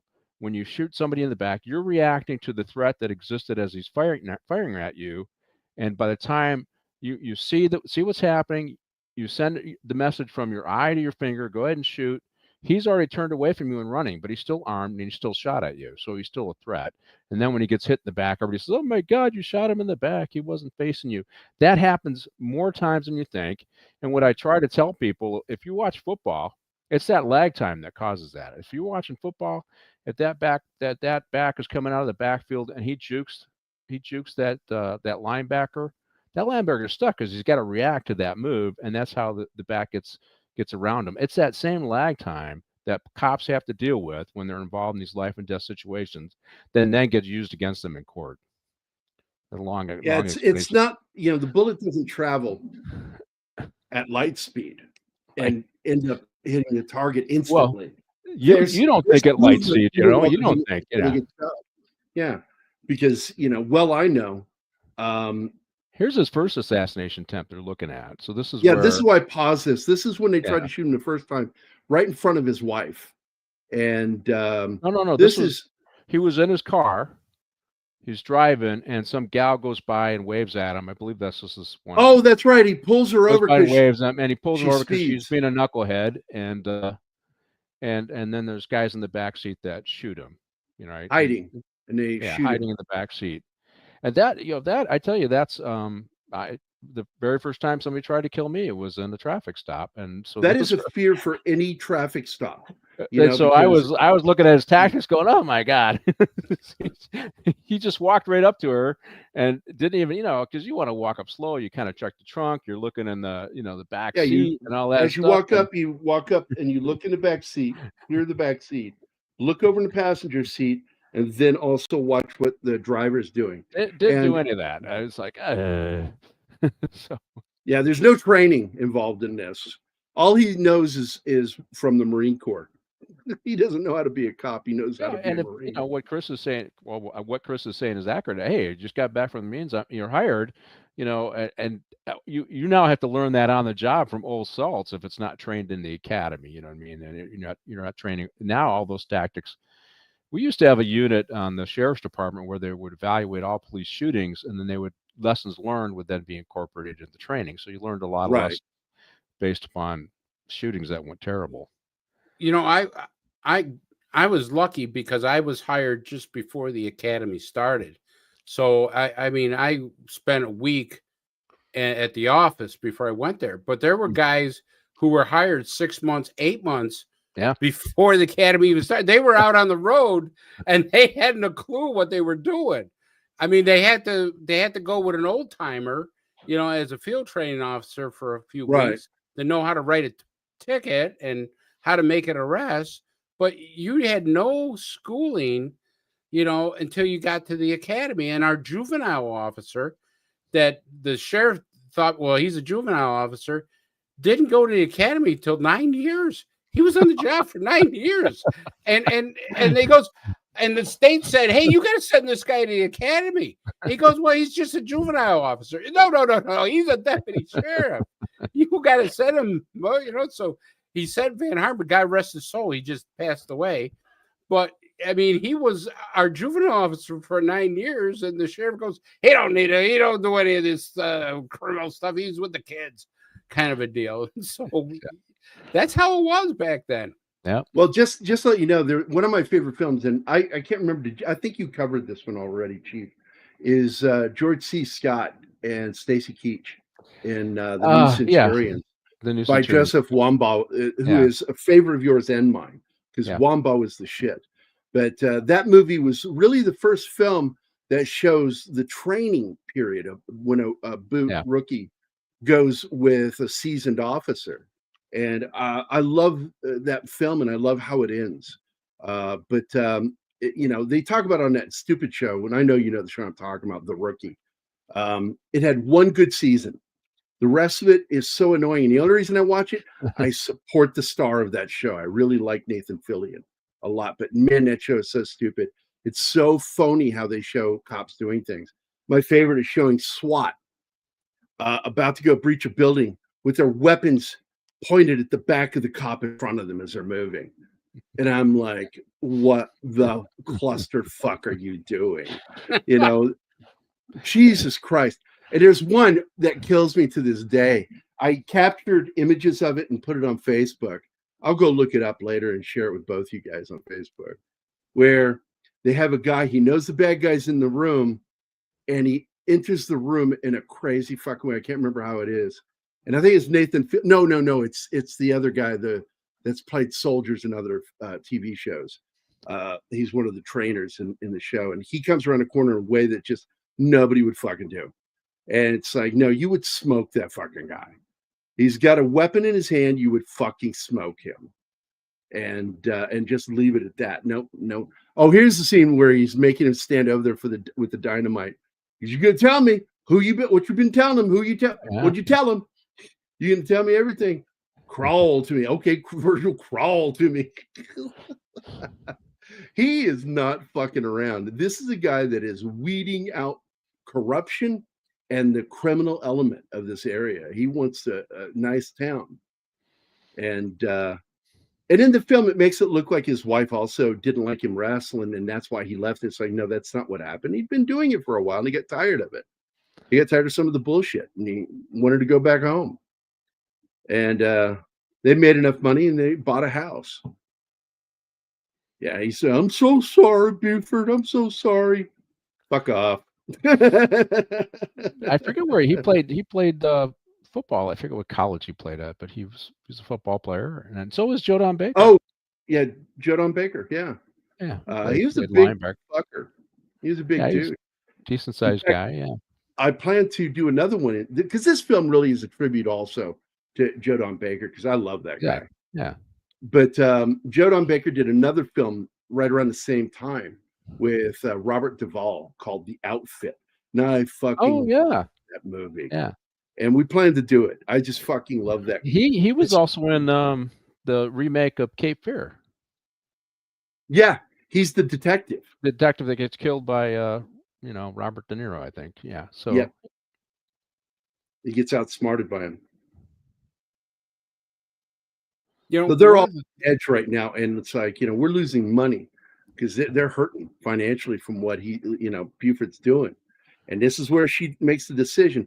I'm going to kill that motherfucker. He has choked my business to the point where I may have to close my doors. So her decision is to just kill him. Well, a lot of those places were dry towns back then. And the biggest revenue was, moonshine and that was a very profitable way.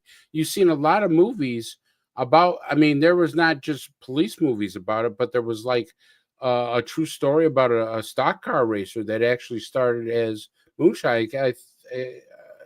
Richard Pryor starred in it. That he was a moonshine. Oh, I know the movie you're talking about. Yeah.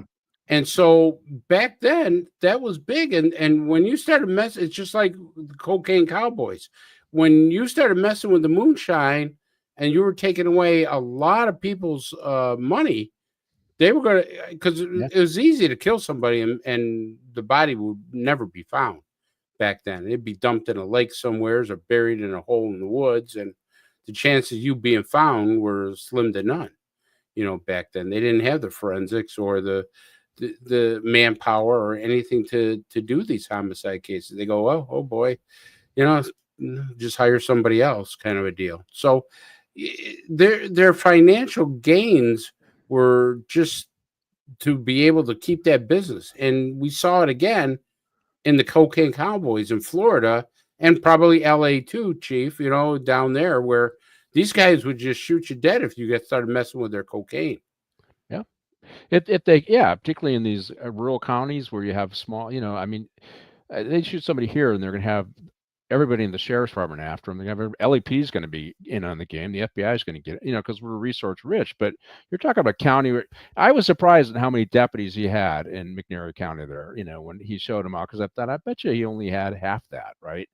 I bet he didn't have that many, or some of them were part-time deputies that he brought in, because there's some counties they have less than they might have just 3 or 4 deputies, a sheriff and 3 or 4 deputies, and some of these really rural counties. And what do you do if somebody if a cartel moves into your town? How do you deal with that, right? And maybe you got a couple cities in your county, and maybe altogether maybe you got 100 cops in the county. How do you deal with that? Because you just don't have the resources. Yeah. They don't have the resources, and that's where you end up with either a bad situation where the town just ends up kind of abandoning the place instead of dealing with it, or you end up with vigilantism. And I think, and this thing, the moonshiners, because the real thing about moonshine is they just want to avoid the tax revenue. They're just trying to make some money, right? But they're also connected with the people that are slinging dope. They're connected to the people who are doing the whorehouses. They're connected with the people who are doing all of this stuff. Yeah, they are all connected. Yeah, they're all connected. So you got to take these guys down because they're part of it. And we skipped the scene where you had 8 people die because the moonshine was bad, right? The black guys. It was a bunch of black people that got killed by, and they probably knew it was bad and gave it to him anyway and didn't care. Well, you see the same thing in Mexico. They're with the whatchamacallit that's in a lot of the drugs. Yeah, they're making their own alcohol and they're putting in. What's that poison they're putting in there? I forget the name of it. I don't know, but I know people are getting sick and some are dying. People are sick and dying here from this thing that it's not PCP, it's something else they're putting in there. I pause here for a second because one reason I miss Monkey Jeebus. And this is the only time we get to see Monkey Jeebus his face over boobs or ass. Oh, and it's our dear friend Monkey Jeebus, and I hope he comes back. Any of you guys who know him other than me, because of course I know him. This is Gal. Let him know. Get back in here, man. She was an informant. They thought she was the informant, right? Yep. It's the other girl that was the informant, and she's being tortured in here, and he saves her and beats the shit out of this guy. I fucking love that. Grabs him by the throat. I think in the South, moonshine was fentanyl. That's what I was thinking. Yeah. Thank you, Sander. Thank you, Sander. They are lacing moonshine with fentanyl? No, it's the same thing. No, is what I'm saying. Where you find too much fentanyl in some of these drugs, and people are dying from it. Yes, but I think the majority down south, they treated moonshine like they treated gambling up north. Yes. people couldn't figure out why the police were so hard on gambling in the beginning. Before the mafias got into narcotics, they were very heavy into prostitution and gambling. And those are two things that people wanted. And so there wasn't a big push on gambling as far as even years after, there was still not a big push on gambling. And moonshine, I think, was looked at the same way. This is what people want, and it's not hurting anybody, in that respect. People did die from bad moonshine stuff, but it wasn't widely known, and still there was a demand for it. The same they thing. They go blind and then die, and it's fucking awful. Right. By the way, I pause here for a second because I know what it doesn't, because you can't really hurt the actor, but I know what he's doing here. And this is, a lot of people don't know the pressure points around the ribs, the lower ribs, the floating ribs, and that you can actually injure their fucking liver and their fucking kidneys doing what he's doing here. And he's pretending as an actor to do what he's doing. In real life, his fingers would be really deep into this guy's flesh right now. And remember, he's 6'6", 250 pounds, so he could do something like this.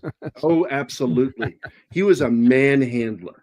He would fucking beat and throw and what he's doing right now is physically torturing this guy by grabbing his internal organs. Yeah. And it's a great moment in the film. I love that scene because he's back there.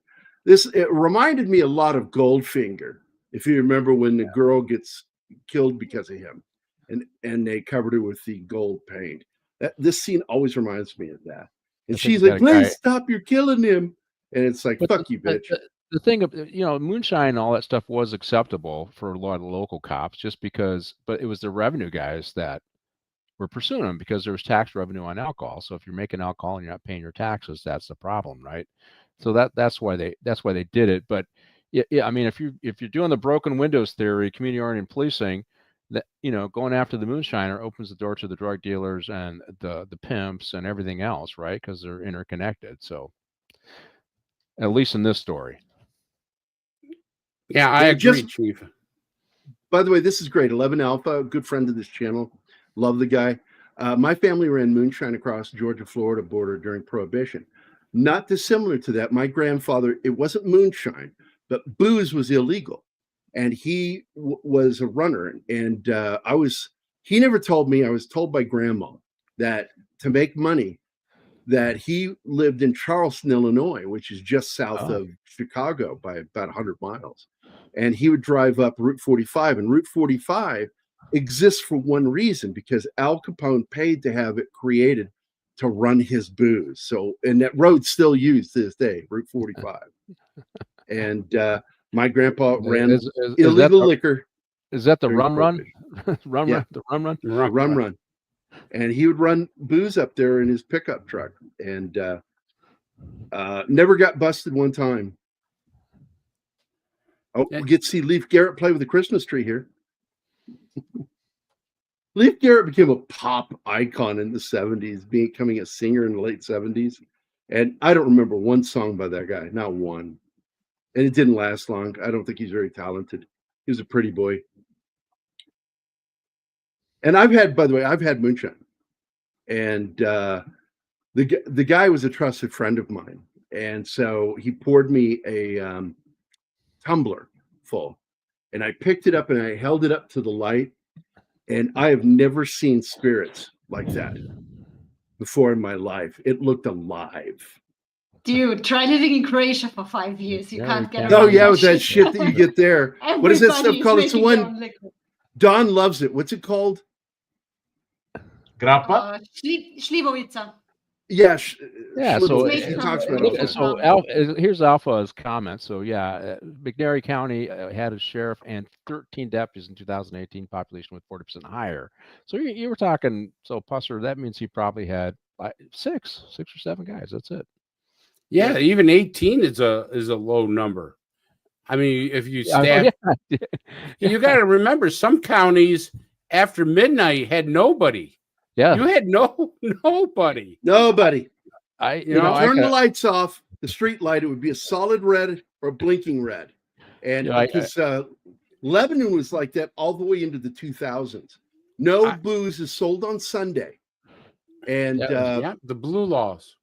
Yeah, and I grew up in Virginia, which no store could have booze of any kind, no alcoholic Chief, beverages. did you have blue laws in California back years ago? Blue. What? All right, you mean alcohol? Okay, laws? the blue laws were on Sunday, just as he said. You couldn't sell any red meat, no alcohol till noon. You couldn't sell no alcohol, no tampons. You couldn't sell any of that stuff. Yeah. It's crazy, dude. Those laws are crazy. But I'm certain even to this day, some people still do it. I guarantee you. And in Virginia, it was kind of like that. And like I was saying, you couldn't pick up liquor in most stores.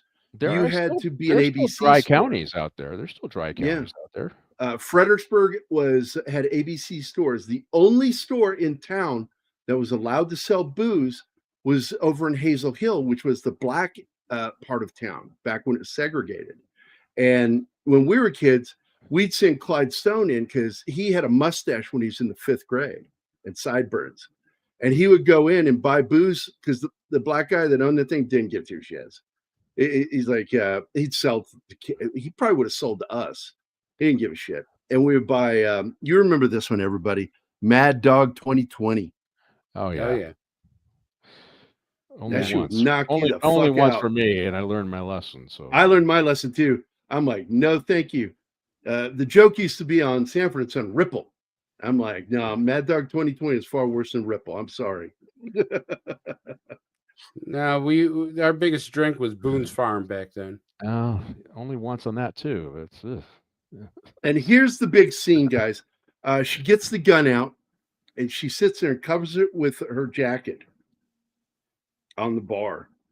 And she waits for him to show up. And she's sitting in her seat. And they show this as a setup, so a jeweler this is planned. Comes in and they rip him off, and they know that that's going to be an opportunity for Buford Pusser to come and harass them again. They know he's going to come, right? And so she's just laying in wait for him. Yep. And this is pretty consistent with how it happened too. Yeah. Well, that's the cool thing because like the incidents are based on what happened. It's the in-between shit where they kind of take liberties. And she takes 2 shots at him. The first one hits above his head, goes out a window, and the second shot misfires. In the movie, they show her shoot twice. It's not what happened. She misfired the second shot.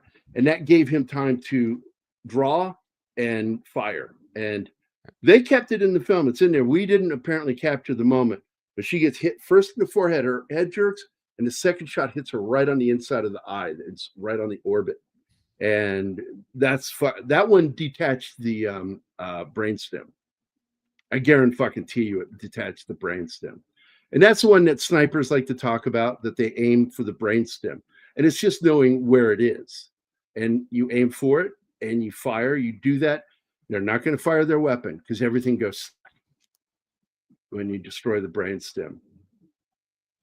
So this is where she's really starting to understand how dangerous this is.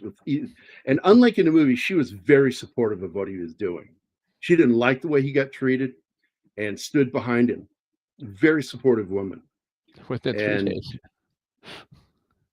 Price of living in some rural counties mean you can expect a deputy to respond on things like robberies and vandalism within 3 days. Yes. We'll be there in a couple of days. Check on that. Now, from what I understand, the movie is after he got his jaw shot off, he comes back and swears revenge. Doesn't he? And he does. It's right there in the 3rd act. But in real life, none of those guys ever went to trial. I don't think any of them were actually. No, but he did take his revenge on those guys in the bar. I don't think he plowed the car through the door like they. No, I'm talking about when after they killed his wife. He knew the people. None of them were arrested. Nobody who was involved with that shooting was arrested. Actually, Nix went to jail, but for a different murder, and he continued killing from in there.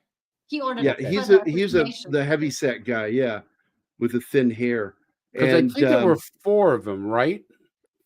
Four of them that 2 were in each car in that were plot firing at killed him. his wife and stuff. Well, he shows them killing 2 people when he runs the car into that. I think that was a dramatization, right? And the whole thing is that they call this a state line crew. These guys were They had all come up from Alabama because they got chased out of Phoenix, Alabama in the 30s, 40s, and 50s.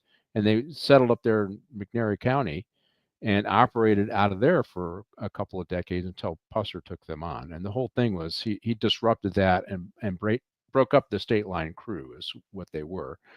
But they still continue to operate. Like I said, they went down to Biloxi, Mississippi, and were engaged in all the same things there as well, including a contract murder of a judge and his wife. So, there was another show that really highlighted the Dixie Mafia, and it really, I think, explained a lot more about them. Was a show called Justified, which was purely. I love that show. Yeah. But it really went into what the Dixie Mafia was all about, and how they tried to shut it down, and everything, what they were doing with really booze. Who died either. That was the other thing. See, the mob or mafia was notorious with certain people, but they really frowned on harming civilians. And even though they did, there was a customer. Yeah, they were the customers. Whereas the Dixie Mafia really didn't give two shits about anything. A loose coalition of, well, for lack of a better word, I'll swear on your show, Gary, assholes. So yeah, I don't swear very often, but they were not good people. They were. And this is the scene, and I get so emotional watching this movie every time this happens. But before they do, I want to stop it here and show this photo. That's the two of them. That's him in high school. And you can tell that's one big motherfucker right there. Yeah. Just look at him. And that's her. She was a very pretty girl. And I think, don't get me wrong, Hartman did a fantastic job, but I don't think she plays the real Pauline Pusser. I think Pauline Pusser was far harder as a person and way more supportive, very religious. The family was very religious. And so we got to talk about the cars. I mean, I'm an old, these these big beefy cars. Oh my God, this old Dodge, man, it's a tank. It's a fucking tank. It doesn't look that sturdy. Oh, trust me. If that hit a car today, it would crush that car. This thing. Cars today are built to smush, right? The cars then were just built to. Very rigid. They're very rigid, right? Well, yeah, it's meant to protect the driver though. When the car gets all the damage and takes the I know. energy Oh, out. yeah. I know. Theoretically, I'm sure they thought a heavy car protected them too, but you just fly around in the car if you don't have a seatbelt on. It stays. My first car was a gift from my uncle, and God, I miss Bill. He was just a great guy, and he gave me fucking clean, hardly any miles on it, 1972 Pontiac Bonneville. Yeah.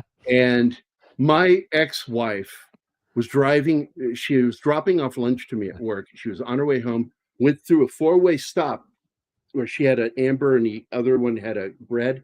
The guy drove through it full speed, rammed her in that Pontiac. She bounced, hit her head on the visor, and the corner that holds the visor pulled a chunk of hair out of her scalp. And that was and she was pregnant. Didn't get hurt in any way. And in fact, there's barely a dent in that fucking car, and it was T-boned. That other car that hit him destroyed his car. Yeah. That's how well made the 1972 Pontiac Bonneville. Go look that car up. It's a fucking whale. I agree with you, man. Cars of the 70s. This is so bad. And he gets up to help her pull her out of the car, and they shoot him and blow his jaw off. I mean, they hit him and it just detaches on one side from the left side.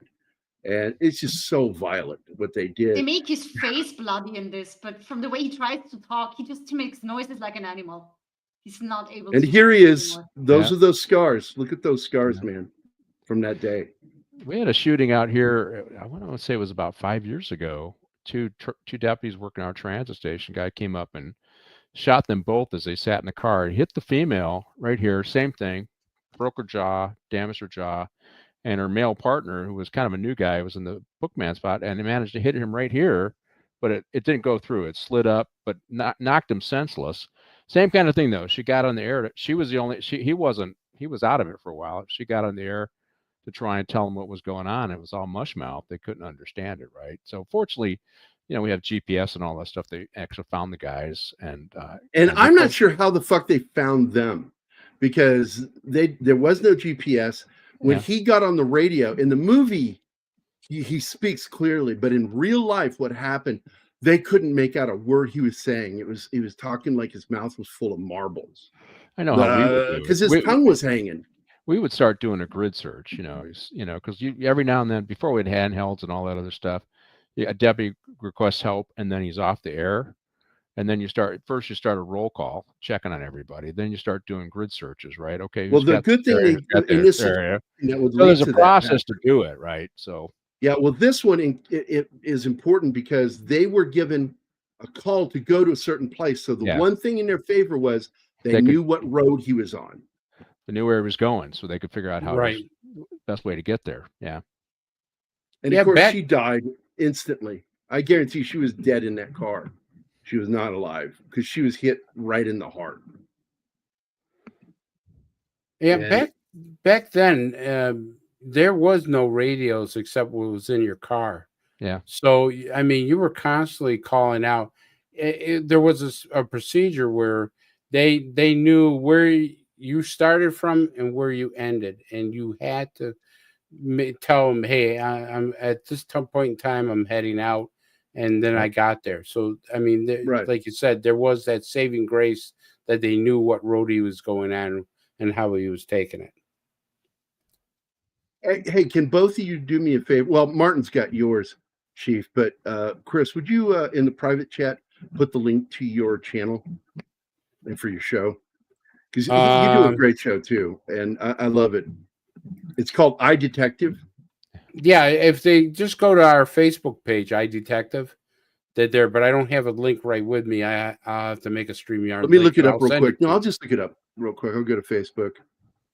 And because you do a really good show, and I'm so honored to have so many friends in law enforcement. Well, don't forget the Chief Show. The Chief Show is really rocking it. Well, we're going to promote because he has a show on here too.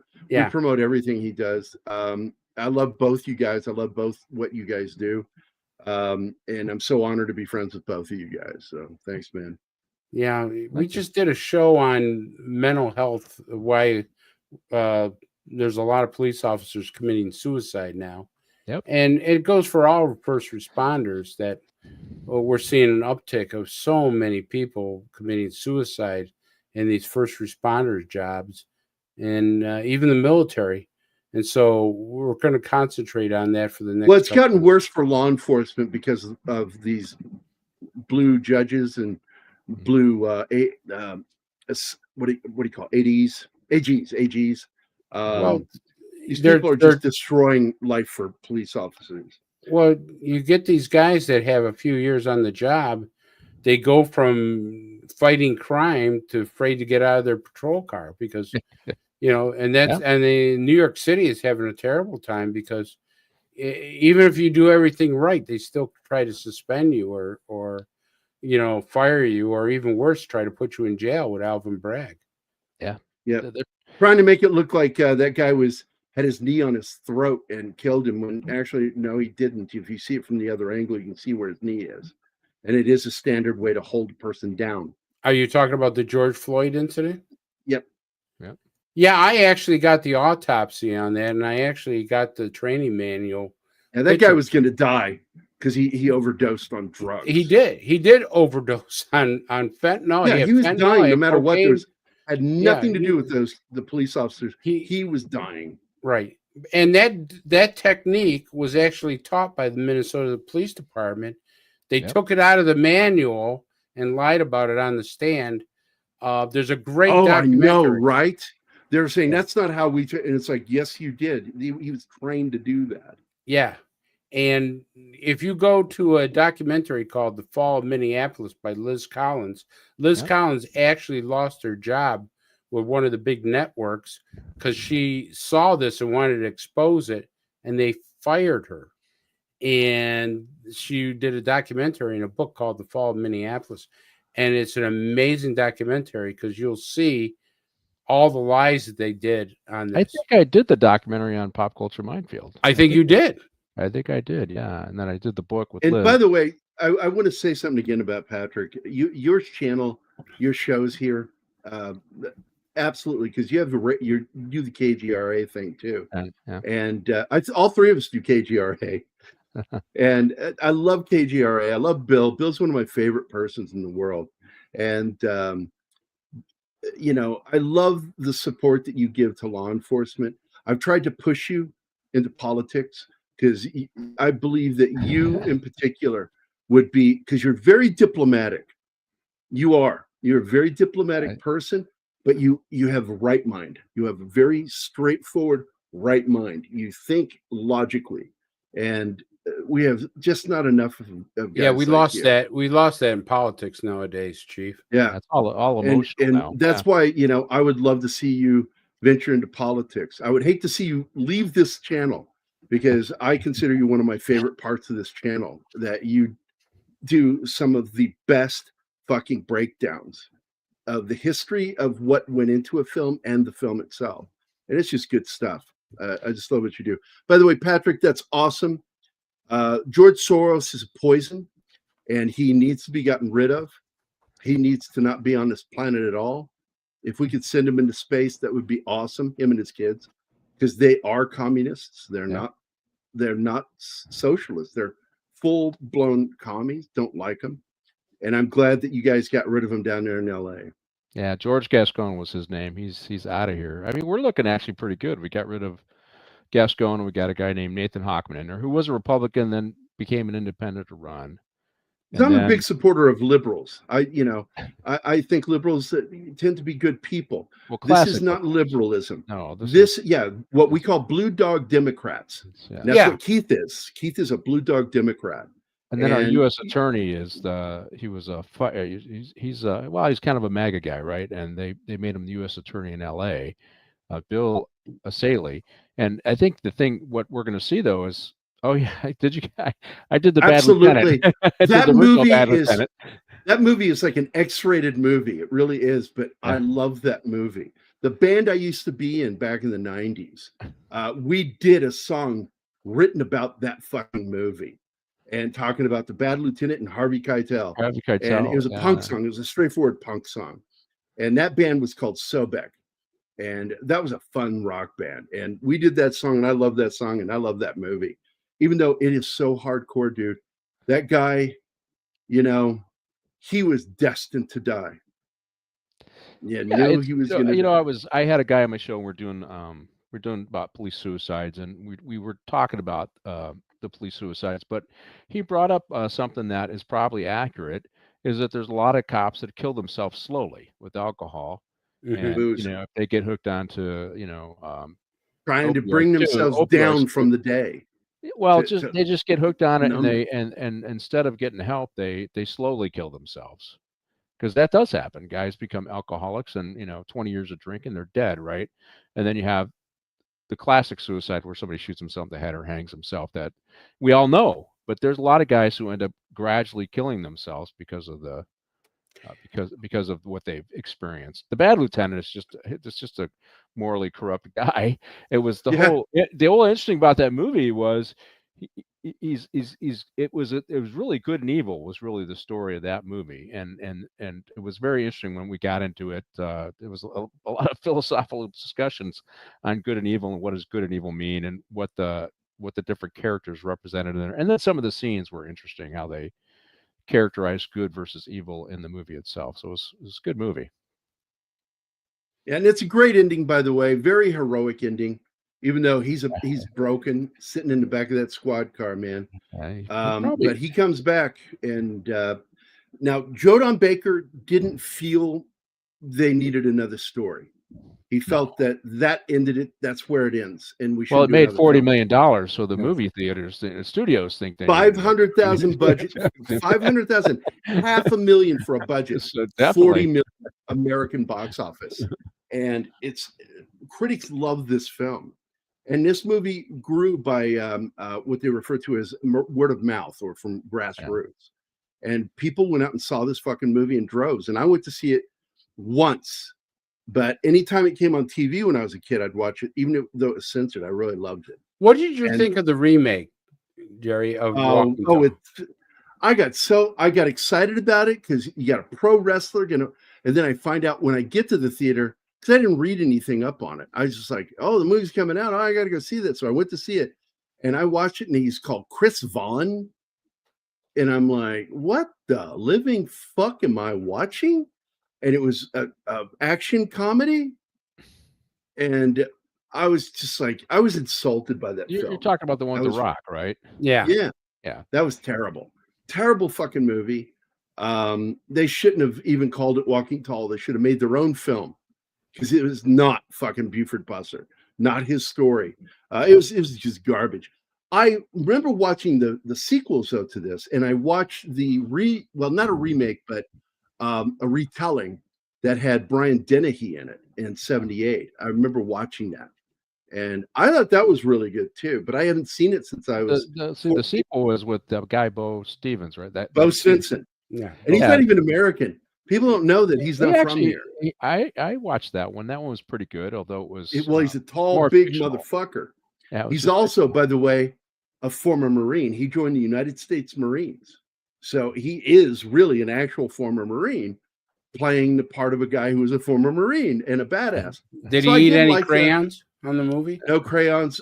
Apparently they didn't have that secret. You guys kept that secret for a long time. That's how you guys sustain in the field. That was an 80s. Only way to live. The only way to live. I never ate a crayon until somebody told me the joke about Marines doing that. I went, fuck off. And they said, yeah, their favorite color is, and I can't remember what it was. It was orange or purple. So I went and I'm like, does it have and I went, this is just wax. But what I understand is if there's no gum, it's something you can chew on. Because you can actually chew on the wax crayons. Like gum.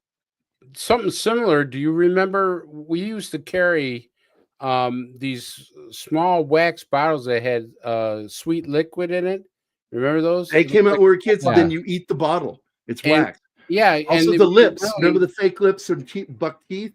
You put them in, they were wax, and you would chew on them. Yeah, that's what actually. I don't know if that crayon thing came from that, but we literally had a few of those in our pocket at times if we had to pull a long shift, and we knew we weren't going to get anything to eat or something like that, and we literally chew on the wax for God knows how long. Yeah, because I know even as a kid I did that because we would go down to the local corner family shop. It was a little tiny shop, and they had a little row of candy. And we looked to see what they got. We get the chalky candy cigarettes, and we would get. I would always buy either the bottle that you're talking about. It actually looked like a pan flute, the one we would get. It was made of wax, and once you drank all the fluid out of it, you could blow air through it. It was fucking awesome. And you chew on the wax. Crap, man. We ate horrible stuff, dude. We got a guy's got a reference where I'm talking about Soros. For a long time I was talking about the different Soros DAs around the country. What's it, Astons? Is that? And no, you actually really dug deep into that. Yeah, you did a fantastic job. I do have a show coming up in June that I have somebody coming out from Texas, and we're going to talk about the effort of the state attorney general to hold the Soros days they have in Texas accountable, because they have one in Harris County, Behar, Texas, and trying to think of the last one. But three cities. So it's Austin, San Antonio, and Houston all have Soros DAs, right? And they're not filing cases doing this stuff, but they're trying to hold them accountable. So there we go. Soros referenced by the show. Yeah. So I talk about him all the time. I got into the oligarchy. Well, we know how, because he's actually oligarchy evil, too, in my opinion. So I believe he's evil. I believe he is actually evil, and I don't like to throw that word around until I actually see it. And what I've seen from him is evil shit, and he is out to do damage to this country and its people. And it's like, no, we got to stop that guy. I do want to point out, this is a great comment here by Gambit. Johnny Mathis, while that guy was a heartthrob back in '57, he had a good career all the way up into the '60s. And he was generally good at swooning girls from every direction. And here's the funny thing, he's gay. And he kept it to himself.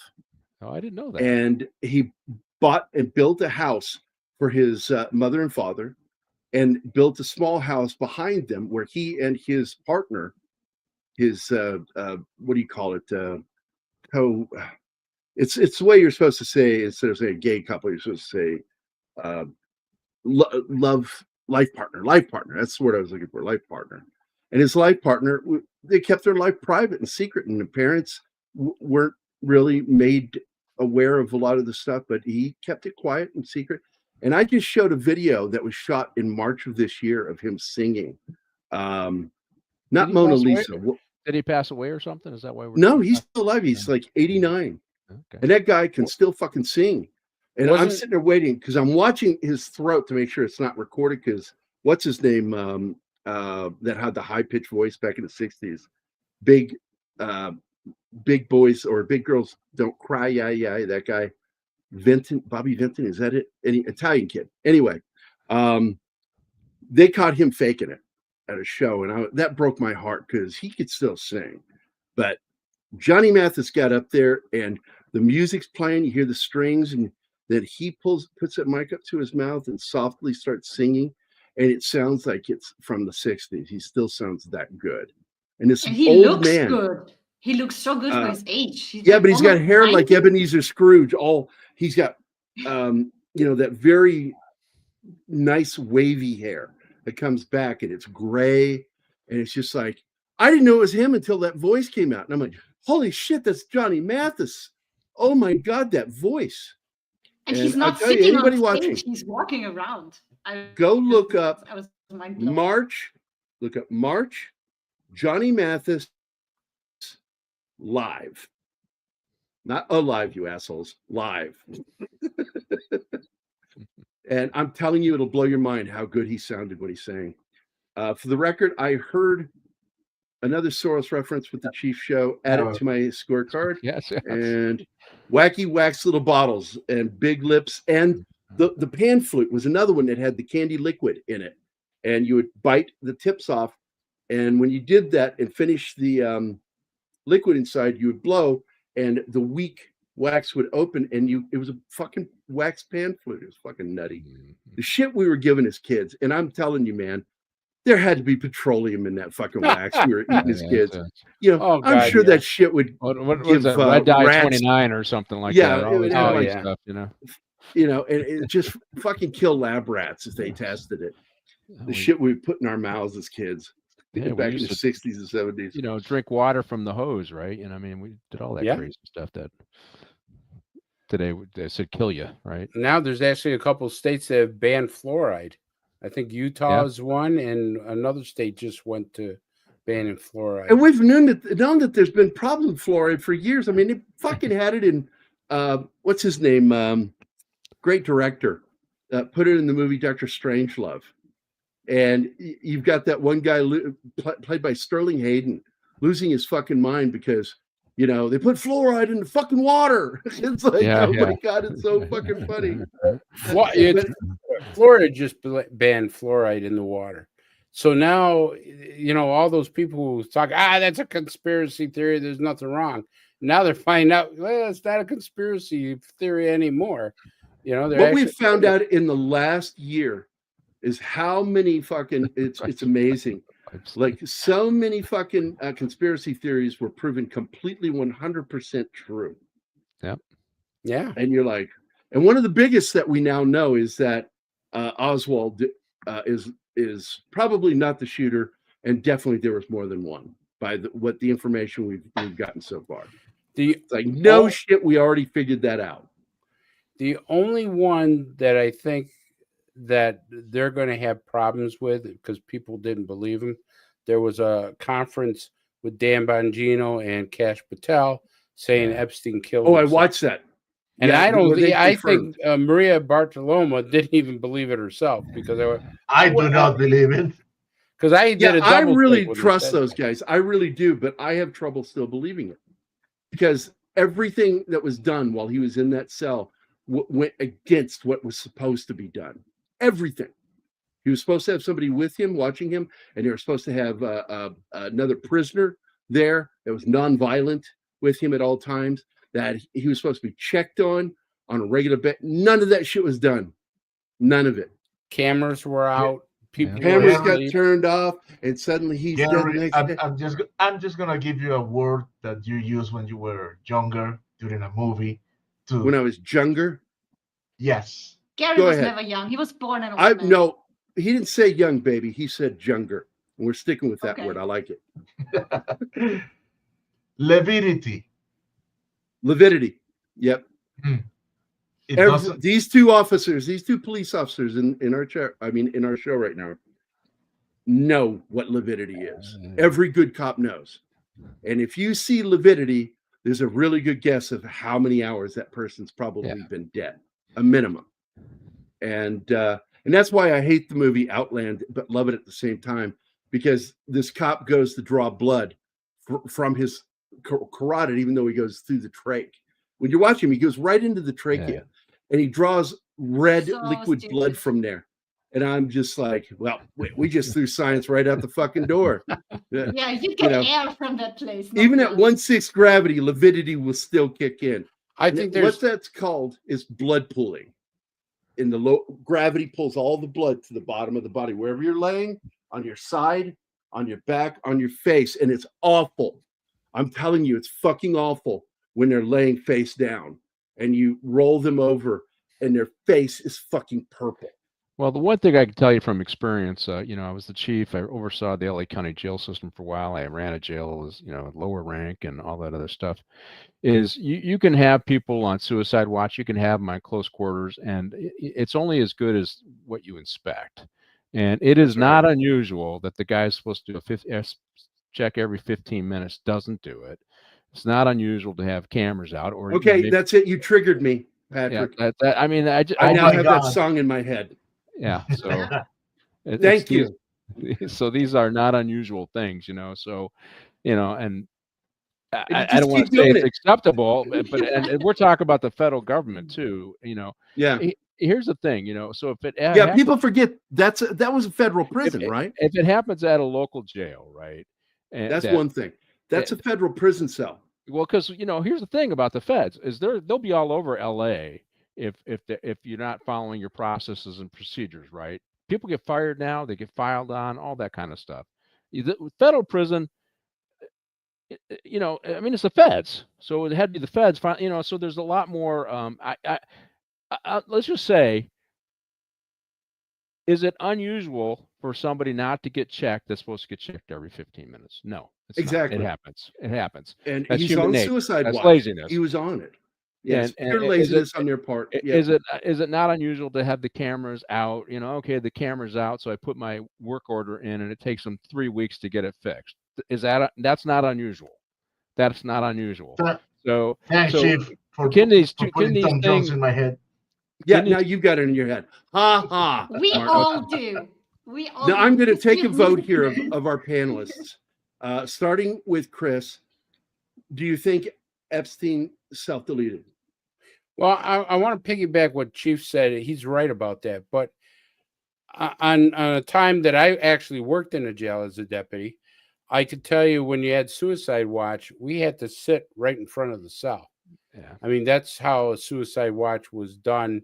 You had an individual deputy or two that were right solely for that prisoner. Now, that being said, you have one of the most notorious criminals that at that time. So I would imagine that if it was a suicide, there was really poor stuff being done, because if you have a very popular, notorious criminal that you got housed in your jail, you're going to make sure things work right. So that's one of the things that kind of meant, wait a minute, this Epstein is like, if the story is true that he tried to kill himself before that, wouldn't you want the cameras working? Wouldn't you want to make sure there was good guards on that? So I think it's either a real, terrible, terrible way of handling this situation, and people should be fired out of it and investigated, or the scene was staged, because there was a coroner that came in, a medical examiner. Chief, correct me if I'm wrong. Yeah, he came in later, the famous one, yeah. And he actually said the bones and the structure of the neck which he's right about. Did not match the way he died. Now, that doesn't mean that it couldn't happen, but it's very unusual for that to happen that way. Yeah, well, they also had an autopsy of George Floyd, and one of those same famous guys said, "Oh yeah, the cop killed him." Right. So it's now they just hired these guys to give an opinion to support whatever. All I'm saying is it's not unheard of that a guy you're correct. Do a suicide check. It's not unheard of the cameras aren't done. And now that we know that he actually tried to kill himself before, what I would want to know is, okay, for the last 12 months, how many suicides did they have in that particular detention center?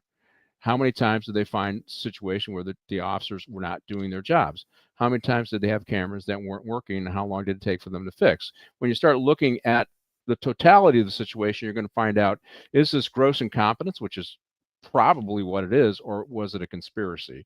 I'm leaning towards gross incompetence. That's just because I've worked in the environment and getting young guys or old guys to just do the routine. Because the thing about a jail, it's just one of those. It's vigilance, it's consistency, it's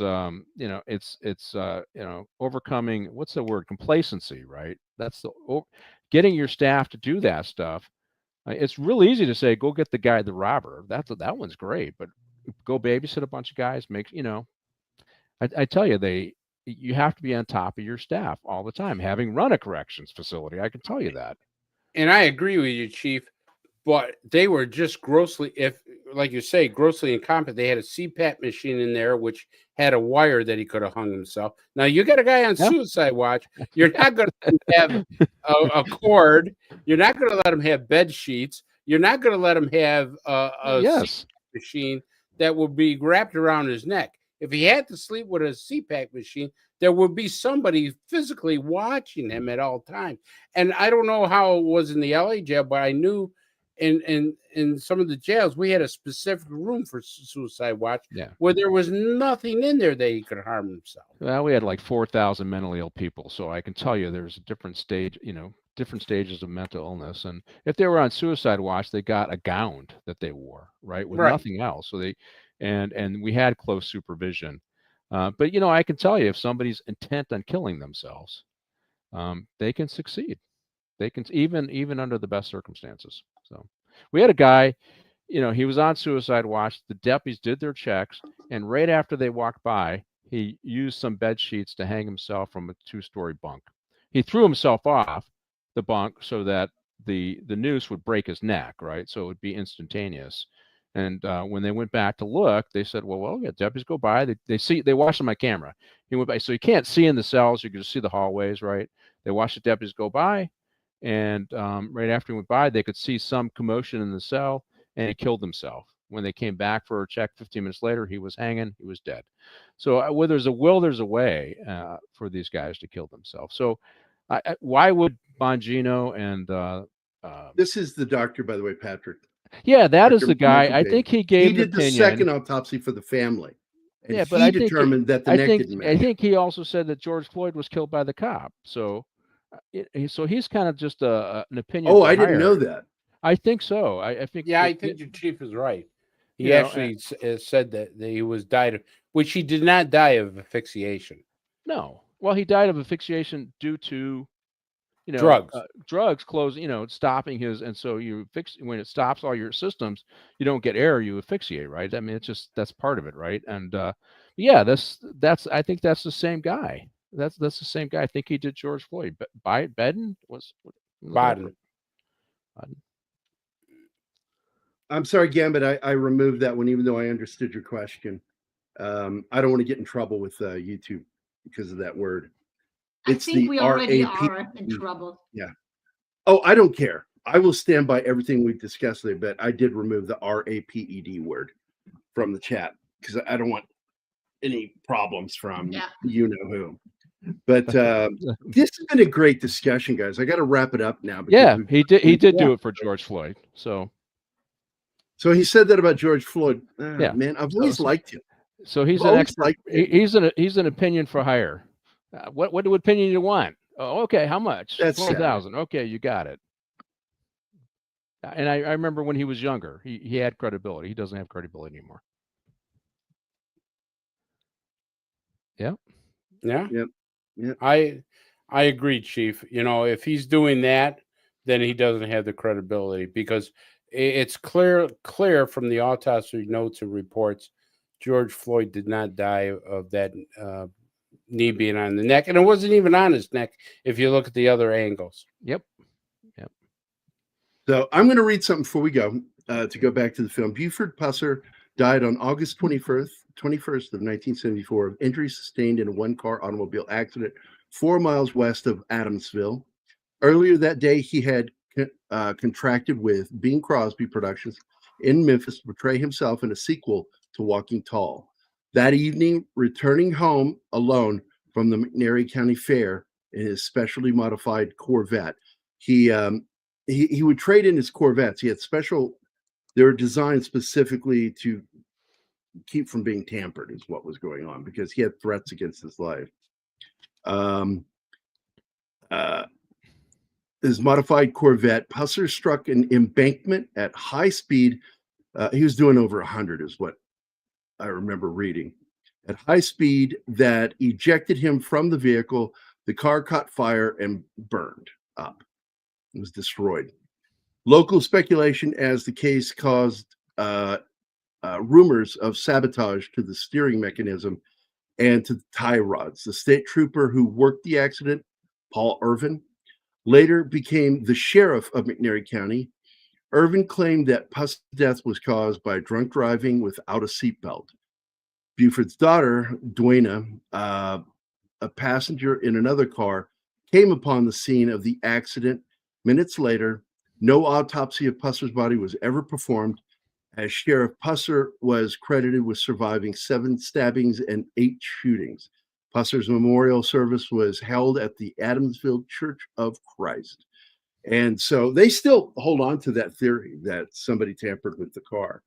But you add in there, I don't know how drunk he was. In the film, he didn't seem that drunk, but I don't know how accurate that is. Yeah. And they show him going off the road and dying. I had a friend do that, and Mac, you know Mac Enema. He came to a T in a road, very well.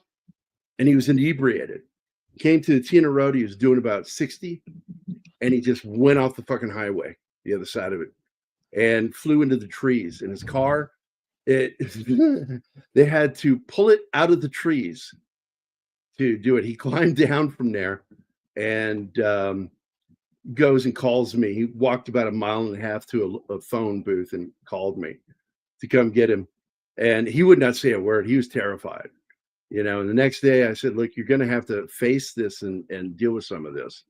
And he did, but he never got in trouble legally because he was sober by the time he talked to the police. Yeah, and it's true that blind T turn there off of the road going to Lake of the Ozarks. It's there's no signs really there to warn you the highway is coming up. And he just went right through the highway off into the fucking trees on the other side of the highway. And that car was totaled. But he survived miraculously.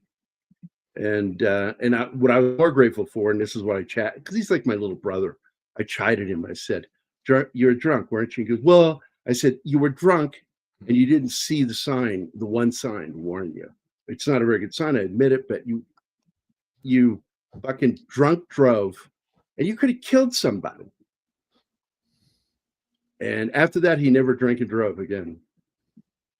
Because I'm a good big brother. His mom always called me her other son. I said, "I'm your retarded son." Just tell people that. It'll explain things better. And when she died, it was such a sad day. She died, once again, almost everybody I've ever loved, a majority of them died from complications from diabetes. Bad stuff.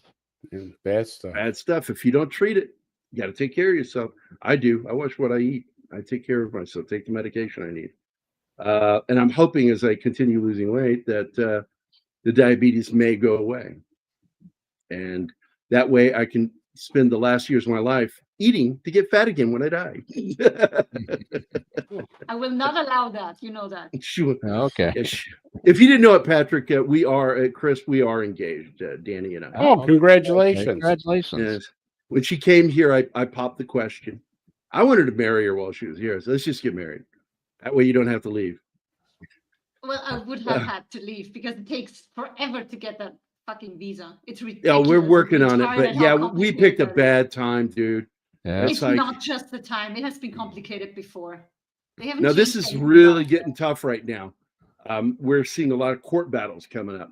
But in the military, I don't know if you guys ever heard this, Chris, get yelled at and called half a retard. Half a retard? Yeah, I've been 'cause called a lot you're not worse even than that. You're not even a whole retard. You're so bad, you're half of it. I've been called a lot worse than that. Oh yeah, there's worse things, but I remember that in the Army. It was funny. I think some of the insults in the Army are the funniest shit I ever heard. And so anyway, let's get out of here. I want to thank Chris and Patrick for joining me today. Patrick, of course, is the chief, has a show on Tuesdays. And Chris is on Facebook. I shared the link for him, guys. Please go subscribe to iDetective over on Facebook. It's just the letter I and the word detective. Look it up, you'll find it. Oh, we're not married yet, Gambit. We're not married yet. Yes, we're working on it. I want to thank Gambit, 1987, Penny, Christian DeLorme, Vinyl Revival. I love his show on Sundays.